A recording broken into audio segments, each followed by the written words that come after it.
রহস্য কখনো আলোতে জন্মায় না, রহস্য জন্ম নেয় অন্ধকারে আর অপেক্ষা করে কারো না কারো সত্য খুঁজে বের করার জন্য।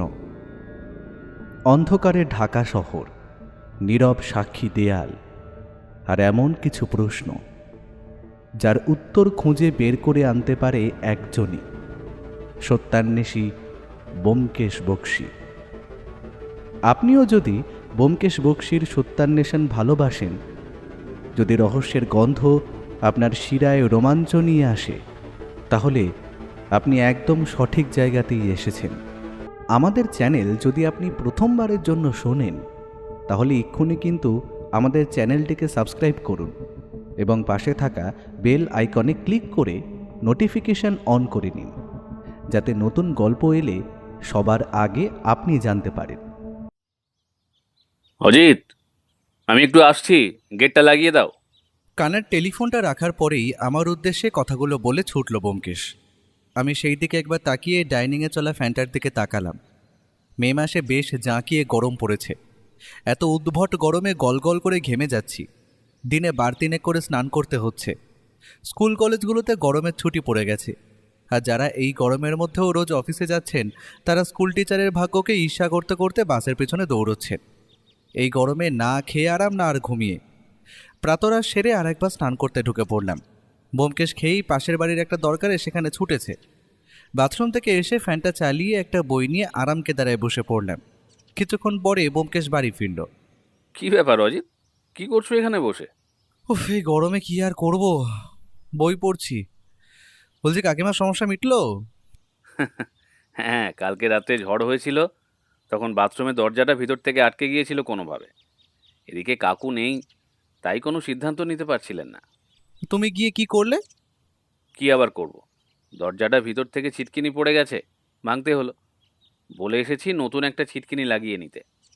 বলছি, চা খাবে? সকাল থেকে তো খাওনি। উফ, না, এই গরমে আর চা খেতে ইচ্ছে করছে না। পুঁটিরামকে বলো এক গ্লাস ঠান্ডা জল বা শরবত দিতে, বাইরে যেন লু বইছে। তুমি দাঁড়াও, আমি এক্ষুনি বলে আসছি। হ্যালো হ্যালো, গোয়েন্দা ব্যোমকেশ বক্সী বলছেন? হ্যাঁ বলুন, তবে আমি গোয়েন্দা নই, আমি একজন সত্যান্বেষী। আমি অরূপ সেনগুপ্ত। আপনার আর আপনার বন্ধুর একসঙ্গে কিছু কেস সলভের নিউজ পড়েছিলাম, তাই হ্যাঁ বলুন, কি সাহায্য করতে পারি? আমার আমার বাবা আমার বাবা কল্যাণ সেনগুপ্ত একজন ইতিহাসের গবেষক ছিলেন। আপনি কল্যাণবাবুর ছেলে? ওনার নাম আমি শুনেছি। ছিলেন কেন বললেন? উনি তো এখনো আছেন। না, উনি আজ সকালেই মারা গিয়েছেন। কি বলছেন? কিভাবে? জানি না, এখানে সবাই বলছে ঘটনাটা অলৌকিক, ভৌতিক, কিন্তু আমি বিশ্বাস করি না। স্থানীয় পুলিশও ভূতের ঘটনায় বিশ্বাস করছে। আপনি প্লিজ আসুন, আসুন স্যার। কোথায় কোথায় ঘটেছে ঘটনাটা? শিবপুর রাজবাড়িতে। বাবা কয়েক মাসের জন্য রাজবাড়িতে লিজ নিয়েছিলেন, গত সপ্তাহেই ওখানে গিয়েছিলেন। ওখানেই ঘটেছে ঘটনাটা। আমি আপনাকে ঠিকানাটা বলছি। ওকে ওকে বলুন, আমি আসছি। আপনি নিজেকে একটু সামলানোর চেষ্টা করুন, জানি অসম্ভব, তবুও। ওপাশ থেকে শুধু কান্নার আওয়াজ শোনা গেল। টেলিফোনটা রেখেই ব্যোমকেশ রেডিওটা চালালো, আর রেডিওটা চালাতেই শোনা গেল আলোকবার্তা সংবাদ মাধ্যমের মহিলা প্রতিনিধির আওয়াজ। এই মুহূর্তের খবর, কিছুক্ষণ আগে মারা গিয়েছেন গবেষক কল্যাণ সেনগুপ্ত। কল্যাণবাবু 2 দশকের বেশি সময় যাবৎ কলকাতার নামকরা কলেজে অধ্যাপনায় রত ছিলেন। এছাড়া ঐতিহাসিক নানান গবেষণার ক্ষেত্রে তার নাম বারংবার খবরের কাগজের শিরোনামে উঠে এসেছে। শোনা যাচ্ছে অবসর সময় ইতিহাস চর্চা করবেন বলে শিবপুর রাজবাড়িটা তিনি নিজের লিজ নিয়েছিলেন 6 মাসের জন্য। গত সপ্তাহে কলেজ থেকে 7 দিনের ছুটি নিয়ে শিবপুর রাজবাড়িতে তিনি গিয়েছিলেন, আর সেখানেই তার মৃত্যু ঘটে। এই ঘটনায় কল্যাণবাবুর ছেলে থেকে শুরু করে রাজবাড়ির কেয়ারটেকার জগন্নাথ মণ্ডল, কল্যাণবাবুর সহকারী গবেষক সোমনাথ লাহিড়ী প্রত্যেকেই বিমর্ষ হয়ে আছেন। সংবাদ মাধ্যমের কাছে মুখ খোলার মতো অবস্থায় তারা নেই। আমরা খুব শীঘ্রই তাদের বিবৃতি নিয়ে আপনাদেরকে দেখাবো। ততক্ষণ সঙ্গে থাকুন, আপনাদের সঙ্গে সবসময় আলোক বার্তা। ততক্ষণে আমি পুটিরামকে বলে চলে এসেছি। এসে মুখটাকে ছোট করে বললাম, একটু দেরি হয়ে গেল গো। আসলে পুটিরাম একটা অন্য কাজ করছিল, তাই একটু দেরি হলো। কি হলো, এত চুপ কেন? চাটা আসুক, খেয়ে নি। তারপর যেতে হবে কোথায়?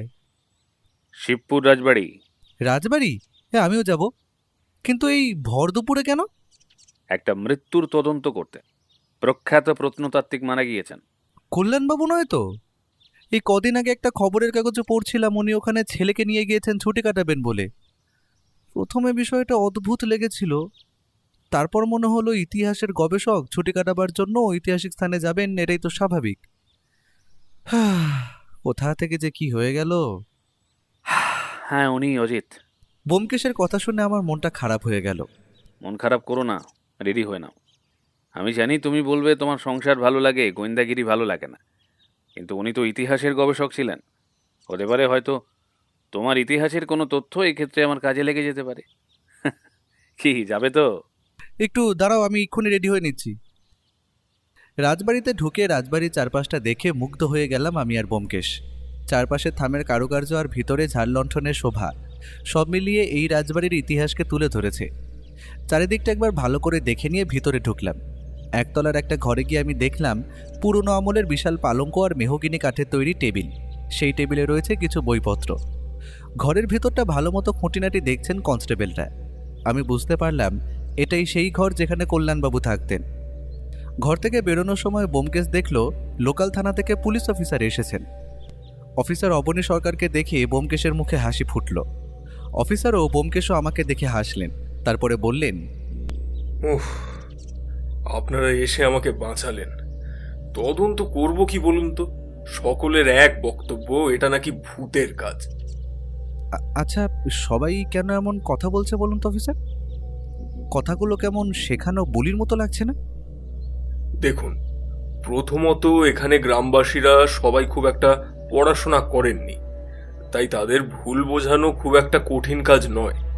তারপর যদি জিজ্ঞেস করেন তাহলে বলবো অমাবস্যার রাত্রেই মৃত্যুটা হয়েছে। ফলহারিণী অমাবস্যা নিয়ে গ্রামগঞ্জে অনেক ভয়ভীতি রয়েছে। এছাড়া যদি বলেন তাহলে তৃতীয় কারণ হিসেবে আমার মনে হয় এই মৃত্যুর ধরনটাই যথেষ্ট।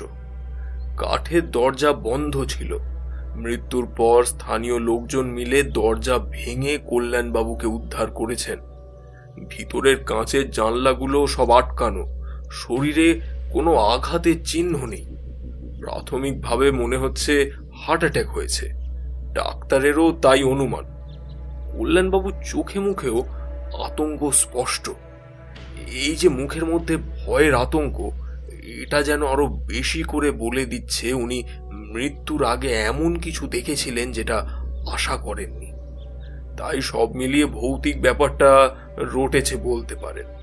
বুঝলাম, কিন্তু মিস্টার সরকার, এই আতঙ্কটা তো মৃত্যুর আতঙ্ক হতে পারে। মানুষ আর বাঁচবে না সেটা বুঝতে পারলে তার চোখে মুখে একরকম আতঙ্ক ফুটে ওঠে। হ্যাঁ, তাও হতে পারে ব্যোমকেশ বাবু। কি হতে পারে কি হতে পারে না সেটা তো তদন্ত সাপেক্ষ। আপনারা এসেছেন, আমার বিশ্বাস আপনারা তদন্ত করে সবটা বুঝতে পারবেন। আচ্ছা, উনি তো দোতলাতে মারা গিয়েছিলেন, তাই না অফিসার? হ্যাঁ, চলুন, আমি আপনাদেরকে উপরে নিয়ে যাচ্ছি। আপনি ওপরে গিয়েছিলেন তো? একটু আগেই তো মনে হলো উপর থেকে নিচে নামলেন আমাদের দেখে। তাহলে আমাদের জন্য আবার কষ্ট করে ওপরে যেতে হবে না, আমরা চলে যাব নিজেরাই। তারপর আমি আর ব্যোমকেশ চলে গেলাম সেইখানে যেখানে কল্যাণবাবুর লাশ পাওয়া গেছে। সেখানে তখন পুলিশের কয়েকজন লোক ছিল, আর অরূপ হতভম্বের মতো দাঁড়িয়েছিল। মেঝের মধ্যে পড়েছিল কল্যাণবাবুর মৃতদেহ। আমাকে আর ব্যোমকেশকে দেখে অরূপ এগিয়ে এসে বলল, আপনারা এসেছেন? আমি আপনাদের জন্য অপেক্ষা করছিলাম। দেখুন, বাবা পড়ে আছে। ডাক্তার থেকে শুরু করে সবাই বলছে বাবার হার্ট অ্যাটাক হয়েছে, কিন্তু কালকে যখন আমি বেরিয়েছিলাম তখনও বাবা ঠিক ছিলেন। একটু একটু কাশি হচ্ছিল। একটা রাতের মধ্যে কিভাবে কি হয়ে গেল! বাবার এর আগে হার্টের তেমন কোনো সমস্যা ছিল না, হঠাৎ কি করে এমনটা হতে পারে? হ্যাঁ, আমার আমার আমার এখানে সবকিছু ঠিকঠাক লাগছে না। এরা এরা এরা সবাই কিছু একটা লুকাচ্ছে। Please please do something, please. আমরা তো এসেছি, যদি সত্যি এই মৃত্যুর মধ্যে অস্বাভাবিক কিছু থেকে থাকে, আমি আপনাকে কথা দিচ্ছি সেটা আমি খুঁজে বার করবই। আমিও ঘাটটা নাড়িয়ে হ্যাঁ জানালাম। তারপর ব্যোমকেশ মৃতদেহের দিকে এগিয়ে গেল। এক এক করে সবটা খুঁটিয়ে খুঁটিয়ে দেখতে থাকলো। প্রথমে কল্যাণবাবুর চাহনি, তারপর ঘরের চারপাশটা, দেওয়ালটা, এমনকি ঘরের মেঝে পর্যন্ত। ব্যোমকেশ পকেট থেকে ম্যাগনিফাইং গ্লাস বের করে সবকিছু পরীক্ষা করতে শুরু করলো। মেহগিনি কাঠের দরজার ভাঙা খিলটাও পরীক্ষা করতে শুরু করলো সে। তারপর সে পিতলের প্রদীপটার কাছে এগিয়ে গেল। প্রদীপদানির ওপর একটা পিতলের প্রদীপ রাখা আছে, সেখানে একটা বড় সলতে আর অল্প একটু তেল গায়ে লেগে। ব্যোমকেশ একটা ড্রপার নিয়ে সেই প্রদীপদানি থেকে তেলের 1 ফোঁটার মতো অংশ প্লাস্টিকের মধ্যে ভরে নিল। এ কি করছো ব্যোমকেশ? দেখো প্রদীপটা, প্রদীপের মুখটা আর সলতেটা সবটা দেখে মনে হচ্ছে প্রদীপটা জলেই নি, সেইভাবে ধরানোর সঙ্গে সঙ্গেই নিভে গেছে। মুখের কাছে তাই কালো মতো কিছু লেগে নেই। দীর্ঘক্ষণ পুড়লে প্রদীপের মুখের কাছে একটু কালো হয়ে যায়, তেমনটা নয়। তার মানে প্রদীপটা কালকে জ্বালানো হয়েছিল, একটু জ্বালার পর নিভিয়ে দেওয়া হয়েছে। কিন্তু কেন?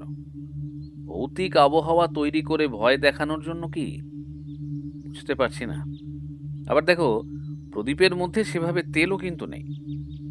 আমি যদি ধরেই নিই যে কোনোভাবে অসুস্থ অবস্থায় কল্যাণবাবু প্রদীপদানিটা ধরতে গিয়ে সেটা তার হাত থেকে পড়ে গিয়েছিল, তাহলে প্রদীপের তেলটা মেঝেতে ছিটিয়ে পড়ে থাকার কথা, কিন্তু সেটাও নেই।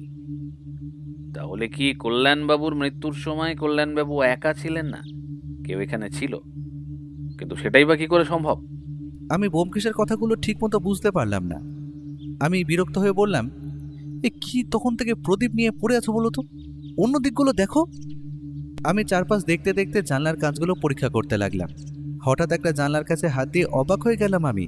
তারপরে ব্যোমকেশকে ডেকে বললাম, এই ব্যোমকেশ, এই একটু এদিকে এসো তো।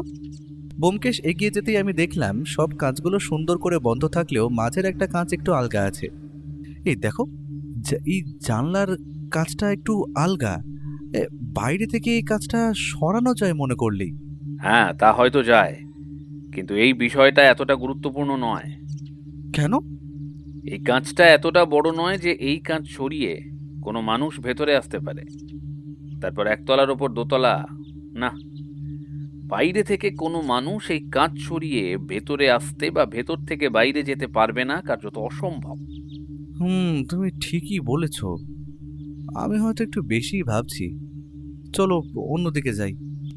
1 সেকেন্ড দাঁড়াও। তারপর কাঁচের জানলার কাছে নিচের হাত ফেলে একটা ছায়া তৈরি করলো সে। সেই ছায়ার মধ্যে দেখতে পেল কাঁচের জানলার মধ্যে বেশ কিছুটা জায়গা জুড়ে ধুলো পড়ে আছে, শুধু একটা জায়গা ছাড়া। 4টে লম্বা আঙুলের মতো সেই জায়গাটা পরিষ্কার হয়ে আছে। পুরো আঙুল ছাড়া 4টে আঙুলের ছাপ তাহলে কি এই জানলাটা দিয়েই? বিড়বিড় করলো ব্যোমকেশ। তারপর আমাকে বলল, তুমি একটু দাঁড়াও, আমি অফিসারকে কয়েকটা কথা বলে আসি। খুব জরুরি কথাগুলো বলা, তুমি একটু অপেক্ষা করো। এ কি কথা বলবে আমাকে বলো। পোস্টমর্টেমটা করতে বলবো, আর পোস্টমর্টেমটা করার সময় একটা বিশেষ জিনিস নজর রাখতে বলবো। তুমি একটু অপেক্ষা করো, আমি আসছি। এই ব্যোমকেশ দাঁড়াও, এই দূর চলে গেল। আমি এদিক ওদিক লক্ষ্য রাখতে গিয়ে খেয়াল করলাম একজন মধ্যবয়স্ক মহিলা সিঁড়ি থেকে কেমন ভীতু ভীতু চোখে কল্যাণবাবুর মৃতদেহের দিকে তাকিয়ে আছেন। তার উঁচু করে কাপড় পরার ধরন আর তেল চুপচুপে মাথায় মস্ত খোঁপা দেখে আমি আন্দাজ করেছিলাম এই বাড়ির মহিলা পরিচারক হবেন তিনি। আমি তাই তাকে ডেকে বললাম, শুনুন না, একটু এদিকে আসুন তো। আগে আমাকে বলছেন? হ্যাঁ হ্যাঁ, আপনাকেই বলছি, এদিকে আসুন। বলুন। আপনার নাম কি? আমার নাম মালতী। আপনি ওভাবে কি দেখছিলেন? আমি আমি কি কি কি কি দেখবো? আমি তো এই রাজবাড়িতেই থাকি। আমি গর্দন মোচামুচি করে, আমি বিধবা মেয়ে মানুষ।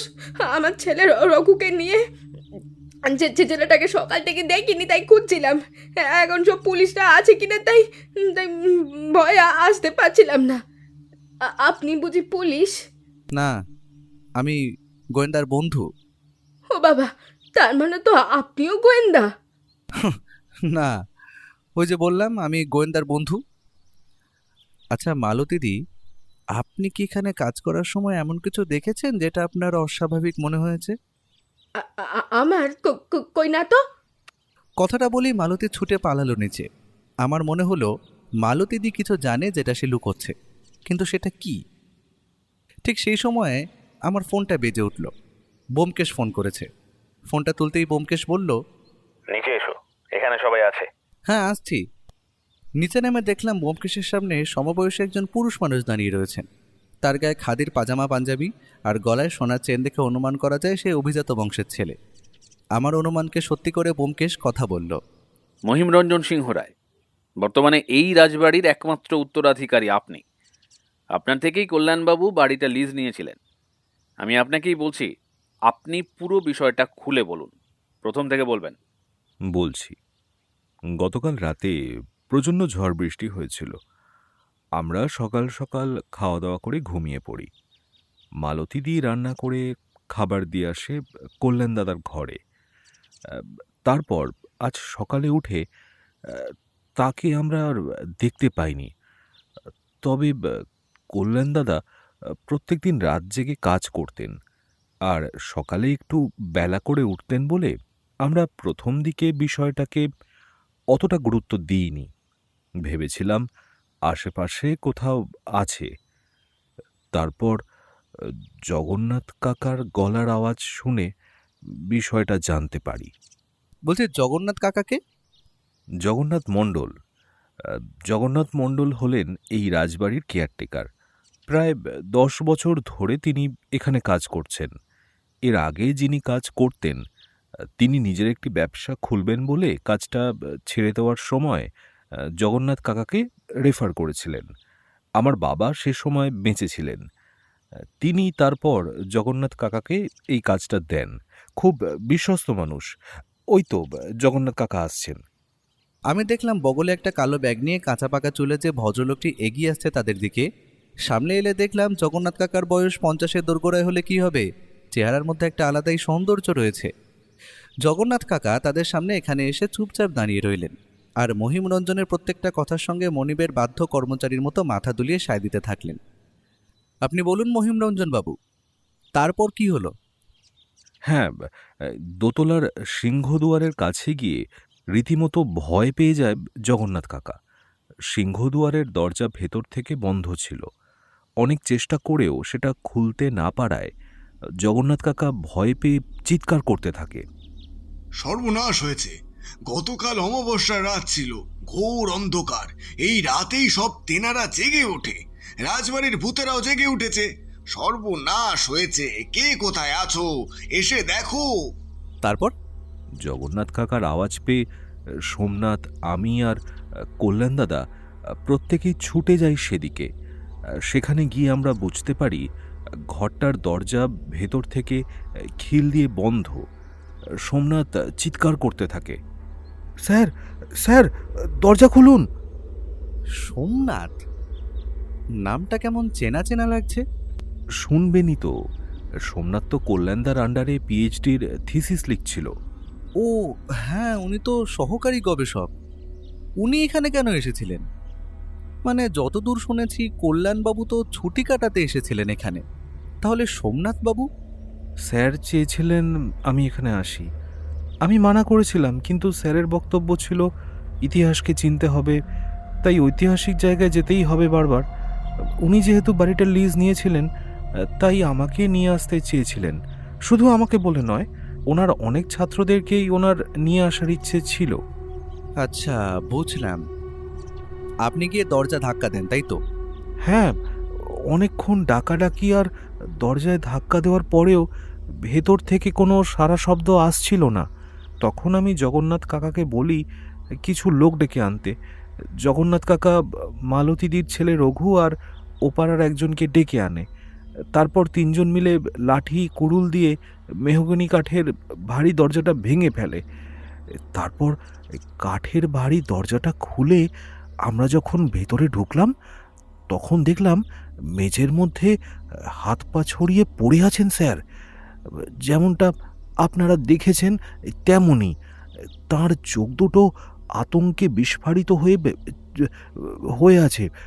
মুখ দিয়ে বেরিয়ে আসছে হালকা সাদা ফেনা। ততক্ষণে অরূপও চলে এসেছে। নিচে কাউকে না দেখে সে চেঁচামেচি শুনে উপরে উঠে আসে। তারপর এই দৃশ্য দেখে থ হয়ে গিয়েছিল। তারপর আস্তে আস্তে ওই পুলিশ থেকে শুরু করে আপনাদের খবর দেয়। বুঝলাম, সোমনাথবাবু, আচ্ছা আপনি বর্তমানে কিসের উপর থিসিস করছিলেন? পলাশির যুদ্ধ ও সমকালীন প্রেক্ষাপটের উপর। জগন্নাথ কাকা, আমার আপনার সঙ্গে কিছু আলাদা কথা আছে। হ্যাঁ চলুন, আমার ঘরে চলুন বরং। ব্যোমকেশ জগন্নাথ কাকার সঙ্গে এগিয়ে যাওয়ার সময় আমার দিকে তাকালো। আমি এক জায়গায় দাঁড়িয়েছিলাম। অজিত, তুমি যাবে না? না, তোমরা যাও, আমার একটা অন্য কাজ আছে। বেশ, চলুন কাকা। ব্যোমকেশ আর জগন্নাথ মণ্ডল চলে গেল রাজবাড়ির মন্দিরের পাশে থাকা জগন্নাথ কাকার ঘরের দিকে। জগন্নাথ কাকা, আপনি এমন কিছু দেখেছেন যেটা আপনার সন্দেহের কারণ? যদি সত্যিই এমন কিছু দেখে থাকেন তাহলে না লুকিয়ে বলে ফেলুন। ব্যোমকেশের প্রশ্নের উত্তরে একটু ভেবে নিয়ে জগন্নাথবাবু বলতে শুরু করলেন। গতকাল ঠিক দুপুরবেলা কল্যাণ দাদার ঘরের মধ্যে দরজা বন্ধ করে কিছু একটা কাজ করছিলেন। ঠিক সেই সময় উস্কো খুস্কো চেহারার একটি ছেলে এসে কল্যাণ দাদার দরজায় ধাক্কাতে লাগলো। আমি তাকে আটকাতে বললাম, কে আপনি? আর এইভাবে দুপুরবেলা এসে ঝামেলা করছেন কেন? এক্ষুনি বেরিয়ে যান এখান থেকে। ছেলেটা তখন মুখ খুলল। তার মুখ দিয়ে মদের গন্ধ ভো ভো করে বের হচ্ছিল। উল্টে তুলতে সে আমাকে বলল, আমি রুদ্র সেনগুপ্ত। ভিতরে যিনি বাবু আছেন না, তিনি আমার কাকা হন, বুঝেছো কাকা? তোমাকে কে অধিকার দিয়েছে আমাকে আটকানোর? হ্যাঁ, তোমার কোনো ধারণা আছে যে আমি তোমার কি করতে পারি? আর তোমার কি কোনো ধারণা আছে রুদ্র যে আমি তোমার কি করতে পারি? দরজাটা খুলে বজ্র গম্ভীর কণ্ঠে বললেন কল্যাণ দাদা। রুদ্র ছেলেটি কেমন ভ্যাবা চেকা খেয়ে বলল, কাকা বাবু, চরণে প্রণাম হই। থাক, আর অতি ভক্তি দেখে লাভ নেই। কি দরকার আর এখানে কেন এসেছো সেটা বলো। ও, আমি তো তোমাকে ফোন করেছিলাম কাকা বাবু, তুমি তো ধরোনি। ধরার প্রয়োজন বোধ করিনি। আমি একটা ব্যক্তিগত কাজে এখানে এসেছি। তোমার কি দরকার এখানে? আগে কিছুই না, টাকা টাকা লাগবে। ভেতরে এসো। কত টাকা দরকার? ভেতরে গিয়ে সেই টেবিলের উপর চাপড় মেরে বলল, আগে আপাতত ওই 5 লাখ দিলেই চলবে। কি? 5 লাখ? কোনোদিনও এত টাকা রোজগার করেছো? এত টাকা দাবি করতে এসেছো? কি বলেন কাকা বাবু? আরে রোজগার করার কি দরকার? আমার বাবা তো সম্পত্তি রেখে গিয়েছিলেন, আর সবই তো আপনার কাছেই আছে। হ্যাঁ, আমার কাছে আছে? সেসব তোমার মায়ের নামে উইল করা আছে। তোমার মা যদি তোমাকে না দিয়ে থাকেন তাতে আমি কি করতে পারি? আমি কচি খোকা নই কাকা বাবু। তোমার জন্যই যে মা আমাকে দেয়নি তা কি আমি জানি না? একটা টাকা চাইলেও মা আমাকে দেয় না। না দেওয়াই উচিত। মায়ের গয়না বিক্রি করে যে জুয়া খেলে, তেমন কুলাঙ্গারকে অর্থ দেওয়ার কোনো যৌক্তিকতা আমি অন্তত খুঁজে পাই না। তোমার তেমন দুর্দিন এলে নিশ্চয়ই দেব।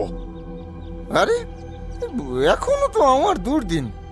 কলকাতার মহাজনেরা লোক পাঠাচ্ছে, টাকা না পেলে ওরা ওরা আমার মেরে ফেলবে। মায়ের কাছে গিয়েছিলাম, মা বাড়িতে নেই, তীর্থ করছে, ঘুরে বেড়াচ্ছে। ওদিকে আমার ফোনও ধরে না। যতদূর জানি যাওয়ার আগে উনি তোমাকে 50,000 টাকা পাঠিয়েছিলেন। আরে ওতে আমার কি হবে? আমার 5 লাখ টাকা লাগবে, 5 লাখ। যারা আমার পিছনে পড়েছে তাদেরকে ওই টাকা দিতে হবে কাকা বাবু, নইলে নইলে তারা আমায় ছাড়বে না যে। আমি তোমাকে একটা পয়সাও দিতে পারবো না। মদ খাওয়া জুয়া খেলার জন্য পয়সা দেব বলে এত কষ্ট করে আমি রোজগার করি না। এখন এখান থেকে চলে যাও। আর কোনো দিনও যদি এখানে দেখেছি তাহলে আমি ভুলে যাব যে তুমি আমার একমাত্র ভাইবো। যাও যাও বলছি। রাগে কাঁপতে কাঁপতে দাঁত কিরমির করতে করতে রুদ্র ঘর থেকে বেরিয়ে যায়। আর যাওয়ার আগে বলে যায়, কাজটা কিন্তু তুমি ভালো করলে না, এর ফল তুমি পাবে পাবেই। আমি নিজে হাতে তোমাকে শাস্তি দেবো, মাথায় রেখো। রুদ্র বেরিয়ে যাওয়ার পর ঘরের দরজাটা আবার বন্ধ করে কাজ শুরু করেন কল্যাণ দাদা। সোমনাথ তখন অন্যদিকে ছিল আর অরূপ তো ছিল না, তাই কাউকে কথা বলতে পারেনি। কিন্তু আমার বিষয়টা ভালো লাগেনি। অমন ভালো কল্যাণ দাদার এমন একটা মাতাল নেশাখোর ভাইপো ভেবে অবাক হয়েছিলাম। আমি পুরো রাজবাড়িটা ঘুরতে ঘুরতে পৌঁছে গেলাম মালতীর ঘরের কাছে। এই মালতীকে আমার প্রথম থেকেই খুব অদ্ভুত চরিত্র বলে মনে হয়। মালতী কিছু তো একটা জানে, যে কারণে এত ভয়ে ভয়ে আছে। মালতীর ঘরের কাছে গিয়ে আমি স্পষ্ট শুনতে পেলাম মালতী রঘুকে বলছে, এই কাল রাত্রে কোথায় ছিলিস? হ্যাঁ, আর ওই বাবুটা যে যার সঙ্গে তুই অন্ধকারের মধ্যে কথা বলছিলিস, সে কে? মা, সত্যি করে বল বাবু, এই ঘটনার সঙ্গে তুই জড়িয়ে টড়ি নেই তো? আমি কিন্তু স্পষ্ট শুনেছি তোরা কিছু একটা যুক্তি করছিলিস। মা, এসব কি বলছো? কাল একজন বাবু এসে চৌধুরীদের মন্দির কোথায় জিজ্ঞেস করছিল। আমি তাকে শুধু বলেছি, আপনি একা যেতে পারবেন, আমি পৌঁছিয়ে দেব, কিন্তু আমাকে বকশিস দিতে হবে। এই কথাটা বলা আমার দোষ হয়েছে, তাই তো? সত্যি বলছিস? সত্যি বলছি। আর এই বাবু তো এমনি মরে গেছে, আর তুমি? এমনি এমনি এমনি মরলে কি এত পুলিশ গোয়েন্দা আসতো? শহরের পড়াশোনা জানা মানুষ, তারা কি এমনি এমনি এত লোক ডেকেছে? কিছু তো নিশ্চয় বুঝেছে। শুনছি কি সব পরীক্ষা টরীক্ষা হবে। আমার খুব ভয় করছে রে রঘু। রাতের রান্না তো আমি করেছিলাম, সেই রান্না খেয়েই তো সোমনাথ দাদা কতবার ঘর আর বাইর করলে। হ্যাঁ রে, হ্যাঁ রে, এই খাবারে কিছু ছিল না তো রে? তুই আবার কারোর কথা শুনে কিছু মিশিয়ে দিসনি তো? মা, তুমি নিজের ছেলেকে বিশ্বাস করছো না? আমি আমার মায়ের ক্ষতি করব? মদ পেটে পড়লে যার কোনো হুঁশ থাকে না, টাকা ছাড়া যে দুনিয়া চেনে না, তাকে আমি কি করে বিশ্বাস করি বলতো? কে কে কে কে কে ওখানে? কে আছেন? আমি আমি অজিত। আমার রঘুর সঙ্গে একটু কথা আছে। মালতীদি, আপনি যদি একটু বাইরে যেতেন ভালো হতো। রঘুর সঙ্গে? না না, রঘু কিছু করেনি, ও কিছু জানে না। আমি তো বলিনি ও কিছু করেছে, আমি শুধু বলেছি আমার ওর সঙ্গে কিছু দরকার আছে। আপনি বাইরে যান। মালতী একবার ছেলের দিকে কটমট করে তাকিয়ে বেরিয়ে গেল। আমি রঘু চোখের দিকে তাকিয়ে জিজ্ঞেস করলাম, কাল রাত্রে কোথায় ছিলে? মদের থেকে। সত্যি বলছো? আপনি ঠেকে জিজ্ঞেস করলেই জানতে পারবেন। এখানে থাকাকালীন এমন কিছু কি দেখেছো যাতে তোমার মনে সন্দেহ তৈরি হয়েছে? খামোখা সন্দেহ কেন হবে? কল্যাণবাবু তো অসুস্থ হয়ে মারা গিয়েছেন। অসুস্থ হয়ে মারা গিয়েছেন নাকি মেরে ফেলা হয়েছে সেটা তো তদন্ত সাপেক্ষ।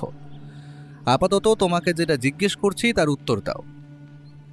আমি তো বেশিরভাগ সময় বাইরে বাইরেই থাকতাম, তবে বাবু যেদিন মারা গেলেন তার আগের দিন বাবু যে ঘরটায় থাকতেন সেটা পাশ কাটানোর সময় দেখতে পেয়েছিলাম। বাবু হন্তদন্ত হয়ে ঘরে ঢুকে দরজাটা একবার বন্ধ করে বুক পকেট থেকে চশমাটা বার করে চোখে দিলেন। তারপর একটা বই পড়তে পড়তে বললেন, সত্যিটা প্রমাণ হলে ইতিহাস বদলে যাবে। আবার আবার সত্যিটা প্রমাণ হলে এটা প্রমাণ হবে যে যতই সময় পেরিয়ে যাক, যুগ পেরিয়ে যাক, বছরের পর বছর পেরিয়ে যাক, তবু সত্যিটা একদিন আগুন চাপা ছাইয়ের মতো বেরিয়ে আসবেই। ঠিক সেই সময় তার মোবাইল ফোনটা বেজে উঠল। ফোনটা ধরে একটু বিরক্ত গলায় বাবু বললেন, আমি বাইরে আছি, এখন এই বিষয় নিয়ে কথা বলার সময় এটা নয়। আমি কলেজ থেকে ছুটি নিয়ে এসেছি, যখন বাড়ি ফিরব তখন এই বিষয়টা নিয়ে কথা হবে। এখন ফোন রাখো। বলেই ফোনটা কেটে দিলেন তিনি। ঠিক সেই সময় দরজার বাইরে কেউ খটখট করতে লাগলো। একটু বিরক্ত হলেও জিনিসপত্রগুলো সব গুছিয়ে নিয়ে দরজাটা খুললেন তিনি। দরজা খুলে কল্যাণবাবু দেখলেন তার সামনে দাঁড়িয়ে আছেন সোমনাথ লাহিড়ী। সোমনাথবাবু কল্যাণবাবুর ছেলের বয়সী হওয়ায় তাকে কল্যাণবাবু খুব স্নেহ করতেন। হাসি মুখে কল্যাণবাবু বললেন, বলো, কিছু বলবে? স্যার, অরূপের একটা বিশেষ কাজ আসায় ও বেরিয়ে গেছে। যাওয়ার আগে আপনাকে বলে যেতে পারেনি, তাই আমাকে জানাতে বলেছিল। ও ঠিক আছে, এমনিতেই ওর যা সন্দেহবাতিক মন, কোনো কিছুতেই সহজে বিশ্বাস করে না। ও থাকলে হাজার একটা প্রশ্ন করত। একদিক থেকে ভালোই হয়েছে। কখন আসবে বলেছে কিছু? হ্যাঁ, বলল কাল দুপুরের মধ্যে চলে আসবে। আমাকে বলল আপনাকে যেন বলি ব্যাগপত্র সব গুছিয়ে নিতে, কালও আপনাকে নিয়ে এখান থেকে চলে যাবে। আপনার কাশিটা তো আবার বেড়েছে, তাই এখানে ও আপনাকে রাখতে চাইছে না। ভেবে দেখলে ও কিন্তু ঠিক কথাই বলছে স্যার। একই পুরনো বাড়ি, চারিদিকে ধুলো ঝুল জমে, তার মধ্যে আপনার কাশিটাও খুব বেড়েছে। গরমের জন্য আপনি বারবার কুয়োর জলে স্নান করছেন, এসব তো আপনার অভ্যেস নেই। আমার মনে হয় সোমনাথ, তুমিও শেষকালে অরূপের মতো শুরু করলে। তুমি তো জানো এখানে আমরা একটা কাজে এসেছি। সেই গোপন কাজটা করতে পারলে ইতিহাসের একটা গোপন অধ্যায় খুলে যাবে। আর আর তারপর এত বছর ধরে চাপা দেওয়া ইতিহাস বেরিয়ে আসবে, আর কৃতিত্ব স্বরূপ ইতিহাসে জলজল করবে আমাদের নাম। সেখানে এই সামান্য জিনিসের পরোয়া করলে চলবে? হ্যাঁ, কিন্তু স্যার, জগন্নাথ কাকা বলছিলেন আজ ফলহারিণী অমাবস্যার রাত, আজ নাকি তাড়াতাড়ি ঘুমিয়ে পড়তে হবে, না হলে এই রাজবাড়ির পুরনো প্রেতাত্মারা জেগে উঠবে। দেখো সোমনাথ, তোমার ভয় লাগলে তুমি চলে যেতে পারো, আমি তোমাকে বাধা দেব না। কিন্তু আমার গবেষণার কাজে তুমি বাধা দিতে এসো না। আমি অরূপের কথা পর্যন্ত শুনি না। এই নিয়ে একসময় অরূপের মায়ের সঙ্গেও কম ঝামেলা হয়নি। শেষকালে সে রণে ভঙ্গ দিয়ে এখন চুপ করে গেছে। তুমি তো সবই জানো। এই নিয়ে আর তিরুক্তি করো না প্লিজ। যাও, আমাকে একটু ভাবতে দাও। স্যার, স্থানীয় মানুষরাও বলে এই বাড়িতে অভিশাপ আছে। অমাবস্যার রাতে এই বাড়ি থেকে ভূতের হাসি শুনতে পাওয়া যায়। আমি বলছিলাম কি, কল্যাণবাবু গম্ভীর মুখে সব শুনছিলেন। এইবার হো হো করে হেসে উঠলেন তিনি, আর তার হাসির শব্দ ফাঁকা ঘরগুলোতে প্রতিধ্বনিত হয়ে ফিরে এলো। আমার এই পাকা চুলগুলো দেখছো? হ্যাঁ, সেটা আমার এমনি এমনি হয়নি। আর 3 বছর পর রিটায়ার্ড করব। এতগুলো বছর ইতিহাস নিয়ে পড়াশোনা করেছি, ছাত্রছাত্রীদের পড়িয়েছি, সেই আমাকে কিনা তুমি ভূতের ভয় দেখাচ্ছ? হ্যাঁ, আরে রাখো তোমার জগন্নাথ কাকার আষাঢ়ে গল্প। রাজবাড়ির কেয়ারটেকার ওই রকম বলে। তুমি বরং মহিম বাবুকে বলো আমাকে আজকে একবার ওই দোতলার সিংহদুয়ারের চাবিটা দিতে। একবার দেখে আসবো গিয়ে। কিন্তু দোতলার সিংহদুয়ারটা তো বন্ধই থাকে, সিনেমার শুটিংয়ের জন্য ভাড়া দেওয়া হয়। হ্যাঁ, কিন্তু আমি শুনেছি ওই দোতলায় একটা বন্ধ ঘর আছে। ওই বন্ধ ঘরে রাজবাড়ির অনেক গোপন নথি আছে, যে কারণে ওই ঘরটা কখনো খোলা হয় না। আবার ওই ঘর নিয়েই নানা রকম ভুতুড়ে কাহিনী ঘুরে বেড়ায় চারপাশে। তাই কেউ কখনো ওই ঘর খোলার জন্য চাপ সৃষ্টিও করে না। আমার মনে হয় ওই ঘরেই কিছু আছে। কি আছে স্যার? গেলেই দেখতে পাবে। কিন্তু মহিমবাবুকে চাইলে তো ওই ঘরের চাবি উনি দেবেন না। উনি বলেন ওই ঘরটা নাকি খোলা বারণ। বেশ, তো ওনাকে বলার দরকার নেই। আমার একটা প্যারাসিটামল লাগবে, এই অজুহাত নিয়ে তুমি ওনার ঘরে যাবে। তারপর ওনার অলক্ষ্যে দোতলার ঘরের চাবিটা নিয়ে আসবে। চাবির গোছাটা ওনার ড্রয়ারে একটা পানের বাটার মধ্যে রাখা আছে, আমি খেয়াল করে দেখেছি সেটা। কিন্তু কিন্তু স্যার, উনি উনি জানতে পেরে গেলে? আরে কাজটা শেষ হয়ে গেলে মধ্যরাতে উনি যখন ঘুমিয়ে থাকবেন, তখন আমরা ওনার ঘরে গিয়ে চাবিটা আবার রেখে দিয়ে আসবো। ব্যাস, কেউ কিচ্ছুটি টের পাবে না। বুঝেছো? নাও, এখন যাও। তুমি যা বলছো সব কি সত্যি রঘু? মা কালী দিব্যি বাবু, এই কথাটা শুনে আমি প্রথমে ভেবেছিলাম মহিম বাবুকে সবটা বলে দেব। তারপর ভাবলাম মহিম বাবুকে সব বলে আমার কি লাভ। তার থেকে রাত পোহালে এই কথা তুলে কল্যাণবাবুর থেকে মোটা টাকা চাওয়া যাবে। তাই এই কথা আমি কাউকে বলিনি, আজ আপনাকে বললাম। বুঝলাম, যাও। আমি রঘুর সঙ্গে কথা বলে ব্যোমকেশের কাছে ছুটলাম।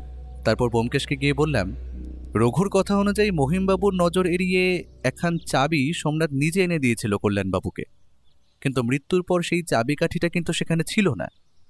বিষয়টা কেমন অদ্ভুত লাগছে না? সোমনাথ বাবুর সঙ্গে কথা বলতে হবে, তাহলেই সবটা পরিষ্কার হয়ে যাবে। ব্যোমকেশ আর আমি যখন কথা বলছিলাম তখন সোমনাথ উত্তেজিত হয়ে কারো সঙ্গে ফোনে কথা বলছিল। ব্যোমকেশ সোমনাথের পেছনে গিয়ে দাঁড়ালো। সোমনাথ বাবু, হ্যাঁ, বলুন। বাড়ি থেকে ফোন এসেছিল, যা হয় আর কি। পরিবারের লোক চাইছে আমি যেন এই ঝামেলার মধ্যে না জড়িয়ে চলে যাই, কিন্তু ওদেরকে কিভাবে বোঝাই? স্যারের সমস্ত কাজ মিটে না যাওয়া অবধি আমি যেতে পারবো না। আমরা আপনার সঙ্গে একটু কথা বলতে চাই আলাদাভাবে। হ্যাঁ, চলুন না, আমার ঘরে গিয়ে কথা হবে। অজিত, তুমিও এসো। হ্যাঁ, চলো। ঘরের মধ্যে চুপচাপ দাঁড়িয়েছিলেন সোমনাথ।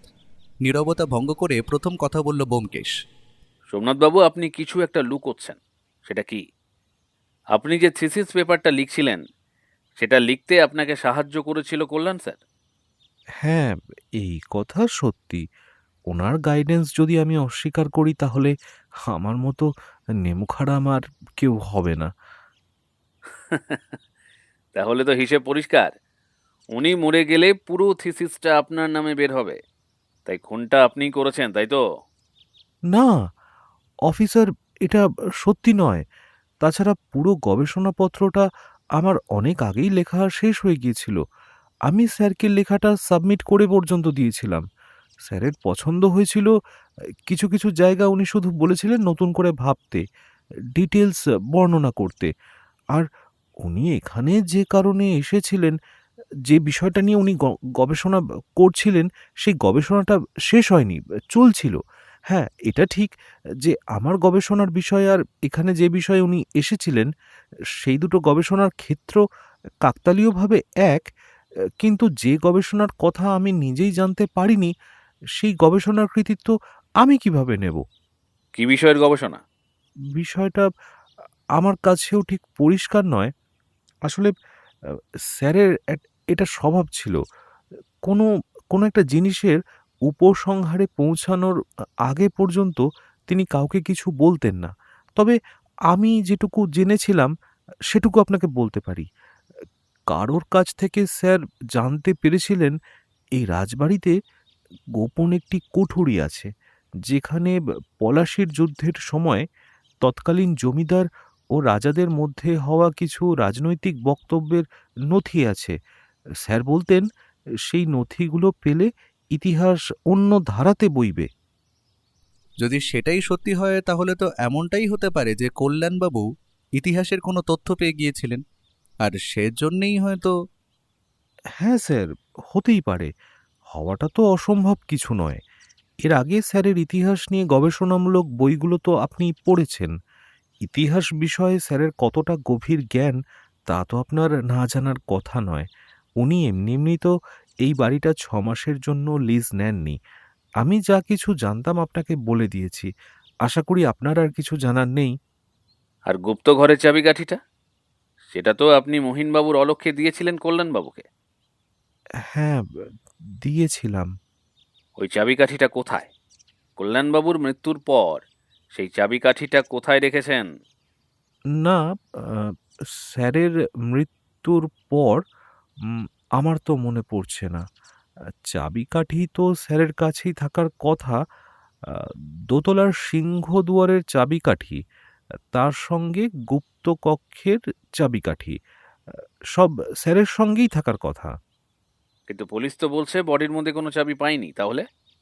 আ আ আমি বলতে পারব না। তবে তবে স্যারের মৃত্যুর পর চাবির কথা আমার মনেই ছিল না। আপনারা বলতে মাথায় এলো, তাই আমি সেদিকে খেয়াল করিনি। স্যারের দিকে ছুটে গিয়ে যখন দেখলাম স্যারের হাত পা ঠান্ডা, তখন মাথা কাজ করছিল না। বুঝলাম। আমরা এবার উঠি। পরে আবার কখনো মনে হলে আপনাকে ডাকবো। আমাদের মোটামুটি সকলের সঙ্গে কথা হয়ে গিয়েছে অজিত। এখন আর একজনের সঙ্গে কথা বলার বাকি আছে, তিনি হলেন মহিম রঞ্জন বাবু। হুম, অরূপের সঙ্গে একটু আলাদাভাবে কথা বলার দরকার আছে।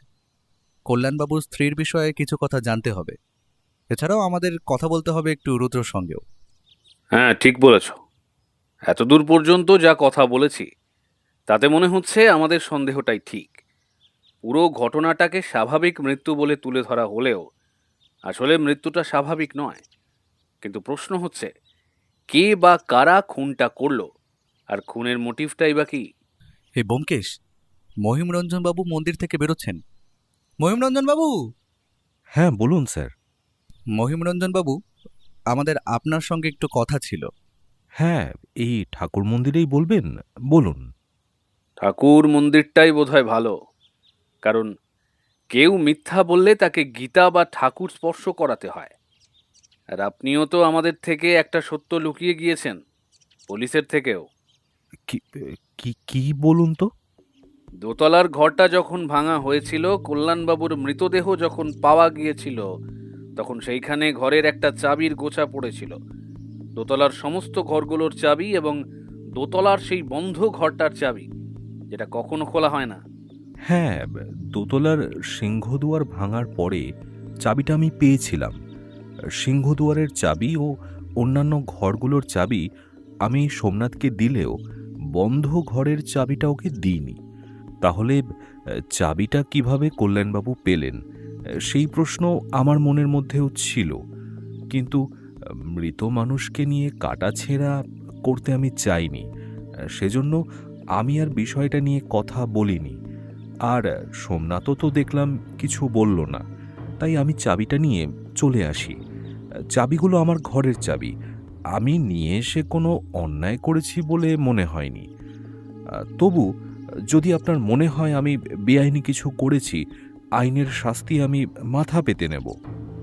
দোতলার যে ঘরটা বন্ধ, সেই ঘরটা ভুতুড়ে বলে বন্ধ করা হয়েছে। আসল কাহিনীটা কি জানতে পারি?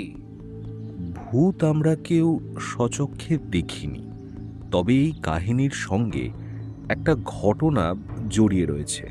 আমার ঠাকুমার শাশুড়ি, অর্থাৎ এই জমিদার বাড়ির রানী, তার স্বামীর সঙ্গে ঝগড়া করে ওই ঘরে গায়ে আগুন দিয়ে আত্মহত্যা করেছিলেন।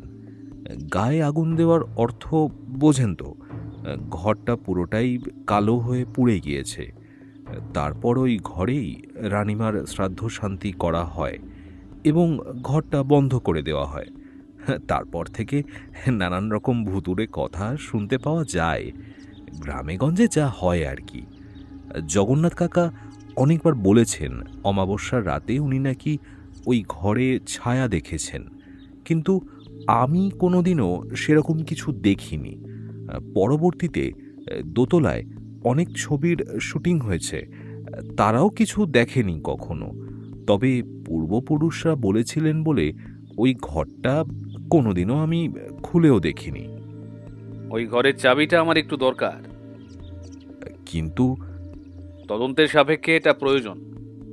আমি তো বুঝতে পারছি না, মৃত্যুটা যেখানে স্বাভাবিক সেখানে আপনারা এতটা জল ঘোলা করছেন কেন?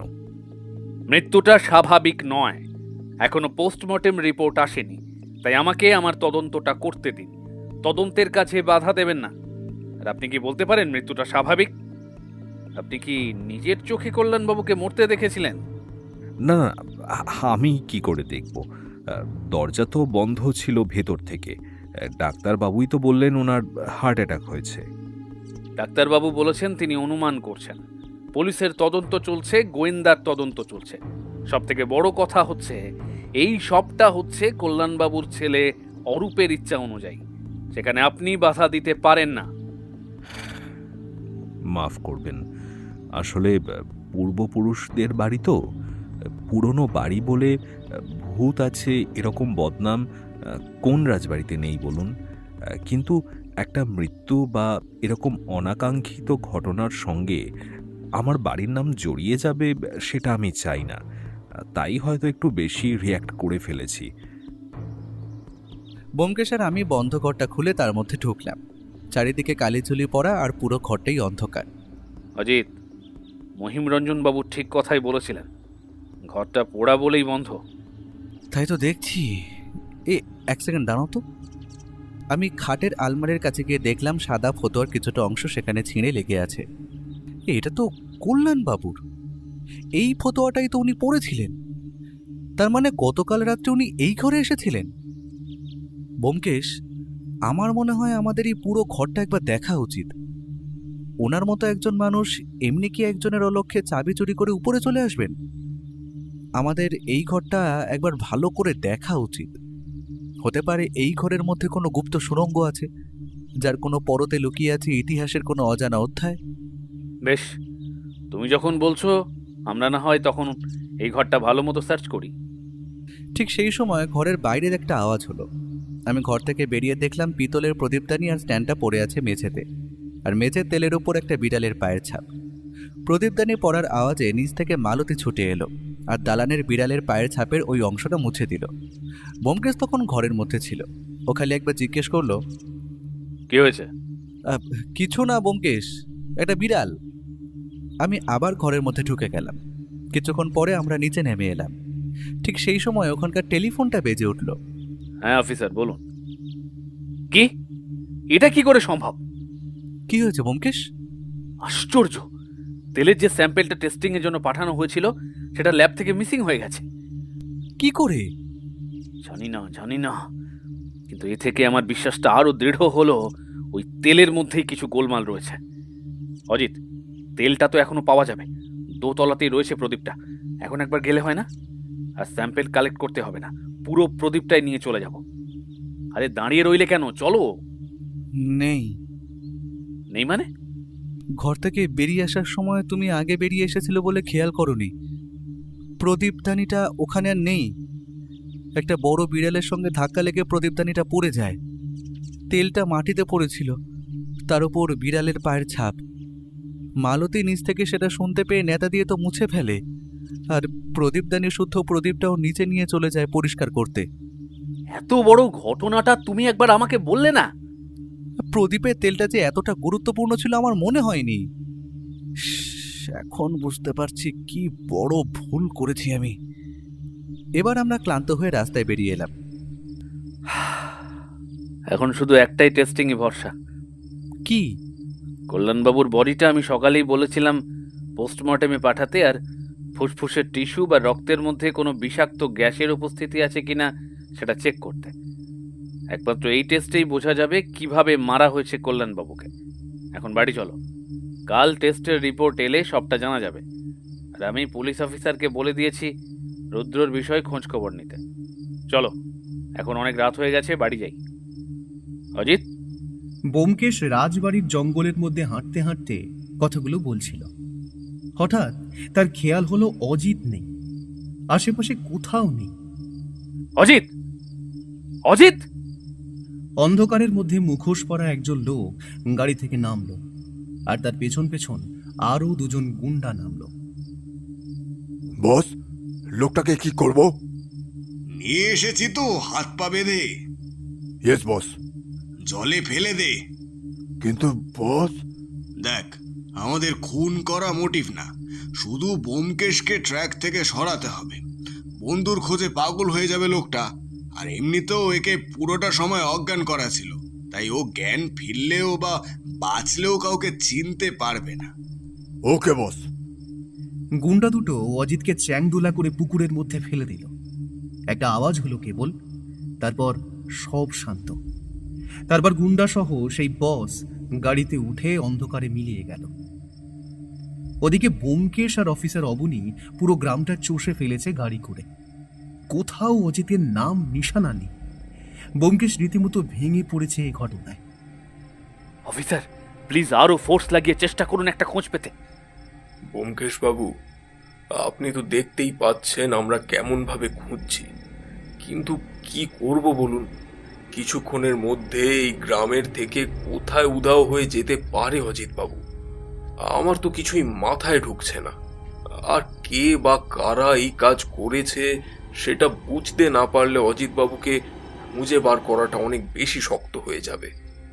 শক্ত কঠিন বলে আদতে কিছু নেই।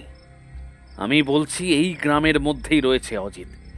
যে বা যারা এটা করেছে তারা এই গ্রামের মধ্যেই কোথাও লুকিয়ে রেখেছে। কিন্তু কোথায় ব্যোমকেশ বাবু? বেশ কিছু বন্ধ গুদাম, পুরনো বাড়ি তো দেখা হলো, কোথাও তো নেই। আমার মনে হচ্ছে আপনার ধারণা ভুল। এতগুলো তদন্ত আপনি করেছেন, সেখান থেকেই আপনার কোনো শত্রুর কাজ এটা। অজিতবাবুকে গ্রাম থেকে বাইরে কোথাও সরানো হয়েছে। থামুন, আপনি গাড়িটা থামান। ওইখানে কি আছে? বেশ কয়েকজন অন্ধকারের মধ্যে দাঁড়িয়ে দেখুন। হ্যাঁ তাই তো। এই ড্রাইভার, ওই পুকুরের দিকে নিয়ে যাও। যা, লোকগুলো তো চলে গেল। লোকগুলোর গাড়িকে ফলো করো। না, গাড়িটা এখানেই থামান। আমার মনে হলো লোকগুলো এই পুকুরে কিছু ফেলতে এসেছিল। থামান গাড়িটা, আমাকে দেখতেই হবে। গাড়ি থেকে নেমে ব্যোমকেশ দেখল রাতে পুকুরের জল যেমন শান্ত ও নিস্তরঙ্গ হয়ে থাকে, ঠিক তেমন নেই, বরং জলটার মধ্যে একটা উত্তাল ঢেউয়ের মতো কিছু আছে। আর এক মুহূর্ত দেরি না করে ব্যোমকেশ পুকুরের জলে ঝাঁপ দিল। পাড় থেকে অফিসার চিৎকার করলেন, ব্যোমকেশ বাবু! কনস্টেবল, তুমি সাঁতার জানো? যাও, নেমে দেখো। কিন্তু কনস্টেবলকে নামতে হলো না। কিছুক্ষণ পরে ব্যোমকেশ একটা বস্তা তুলে নিয়ে এলো, আর বস্তার মুখটা খুলতেই অজিতকে দেখা গেল। সঙ্গে সঙ্গে অফিসার অজিতকে নিয়ে চলে গেলেন গ্রামীণ হাসপাতালে। সেখানে ডাক্তারবাবু অজিতকে চেক করে বললেন, ঠিক সময় ওনাকে জল থেকে তুলে আনতে পেরেছেন। মনে হচ্ছে উনি সাঁতার জানতেন না, আর একটু দেরি হলে সর্বনাশ হয়ে যেত।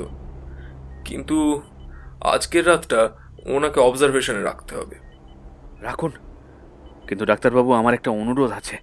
আমাকে অজিতের সঙ্গে থাকতে দিতে হবে। কিন্তু তার দরকার নেই, আয়া তো আছে, নার্সও আছে। না ডাক্তারবাবু, আপনি বুঝতে পারছেন না। ওর সুরক্ষার জন্য এটা ভীষণ গুরুত্বপূর্ণ। প্লিজ বোঝার চেষ্টা করুন। ওকে, যেটা আপনি ভালো বোঝেন। আফটার অল অজিত বন্দ্যোপাধ্যায় বলে কথা। সে রাত্রে সারা রাত ব্যোমকেশ জেগে কাটিয়ে দিল। যদি একটু সময়ের জন্যেও অজিতের ঘরে একটা ছায়া পর্যন্ত নড়েছে, ব্যোমকেশ উদ্বিগ্ন হয়ে উঠছিল। ভোরের দিকে তার চোখটা লেগে এলো। মেঝেতে বসেই ঘুমিয়ে পড়ল ব্যোমকেশ। বেলা প্রায় 10টার দিকে অজিতের জ্ঞান ফিরল। চোখ মেলে তাকালো সে। গত রাতের ঘটনা মনে পড়তেই একবার শিউরে উঠল। তারপর চারপাশে তাকিয়ে দেখল ব্যোমকেশ মেঝেতে বসে বসে ঢুলছে। ব্যোমকেশ, অজিত, অজিত, তুমি ঠিক আছো? হ্যাঁ, ঠিক আছে। হ্যাঁ, তুমি এমন পাগলামি করছো কেন? বেশ, তাই হবে। অজিত, তোমার কি হয়েছিল মনে আছে? আরে একটু তোমার সঙ্গে দাঁড়িয়ে কথা বলছিলাম। তুমি কথা বলতে বলতে এগিয়ে গেলে, ঠিক সেই সময় রাজবাড়ির ওই যে বাগানটা আছে, সেখান থেকে কেউ একজন পেছন থেকে লাফিয়ে এসে আমার মুখে কিছু একটা চেপে ধরলো। তারপর আমার আর কিছু মনে নেই। অনেক পরে যখন জ্ঞান এলো, তখন দেখলাম আমি জলের মধ্যে ডুবে যাচ্ছি। চারিদিকে অন্ধকার, হাত পা বাঁধা। আমরাও সারা রাস্তা তোমায় খুঁজেছি। হ্যাঁ, কিন্তু ওই লোকগুলোকে ধরা গেছে?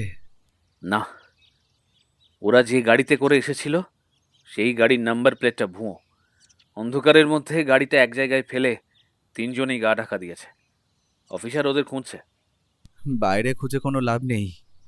কল্যাণবাবুর মার্ডারের সঙ্গে এর যোগ আছে। আমি শেষ দেখে ছাড়ব।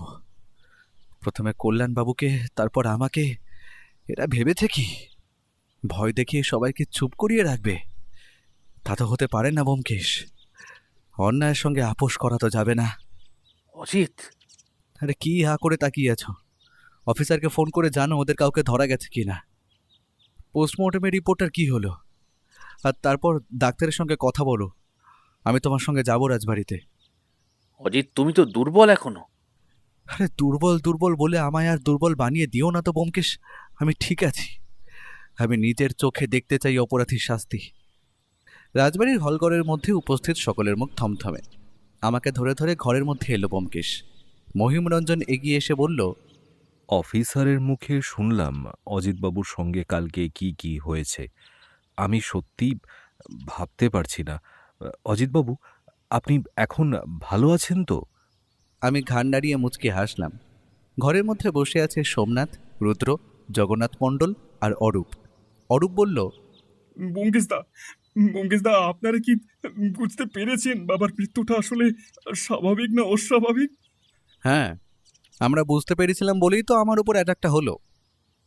আমাকে যে অ্যাটাক করেছে সেই কল্যাণবাবুর খুনি। কিন্তু বাবার খুনটা কিভাবে হলো? দরজা তো বন্ধ ছিল। বিজ্ঞানকে কাজে লাগিয়ে অরূপ। বিজ্ঞান যেমন আশীর্বাদ তেমনি অভিশাপ। বিজ্ঞানের জ্ঞানকে কাজে লাগিয়ে এত নিখুঁতভাবে খুন করা যায় সেটাই প্রমাণ করতে চেয়েছিল খুনি, কিন্তু পারল না। কারণ দিন শেষে পারফেক্ট ক্রাইম বলে কিচ্ছু হয় না। অফিসার আসুক, তারপর সবটা বলছি।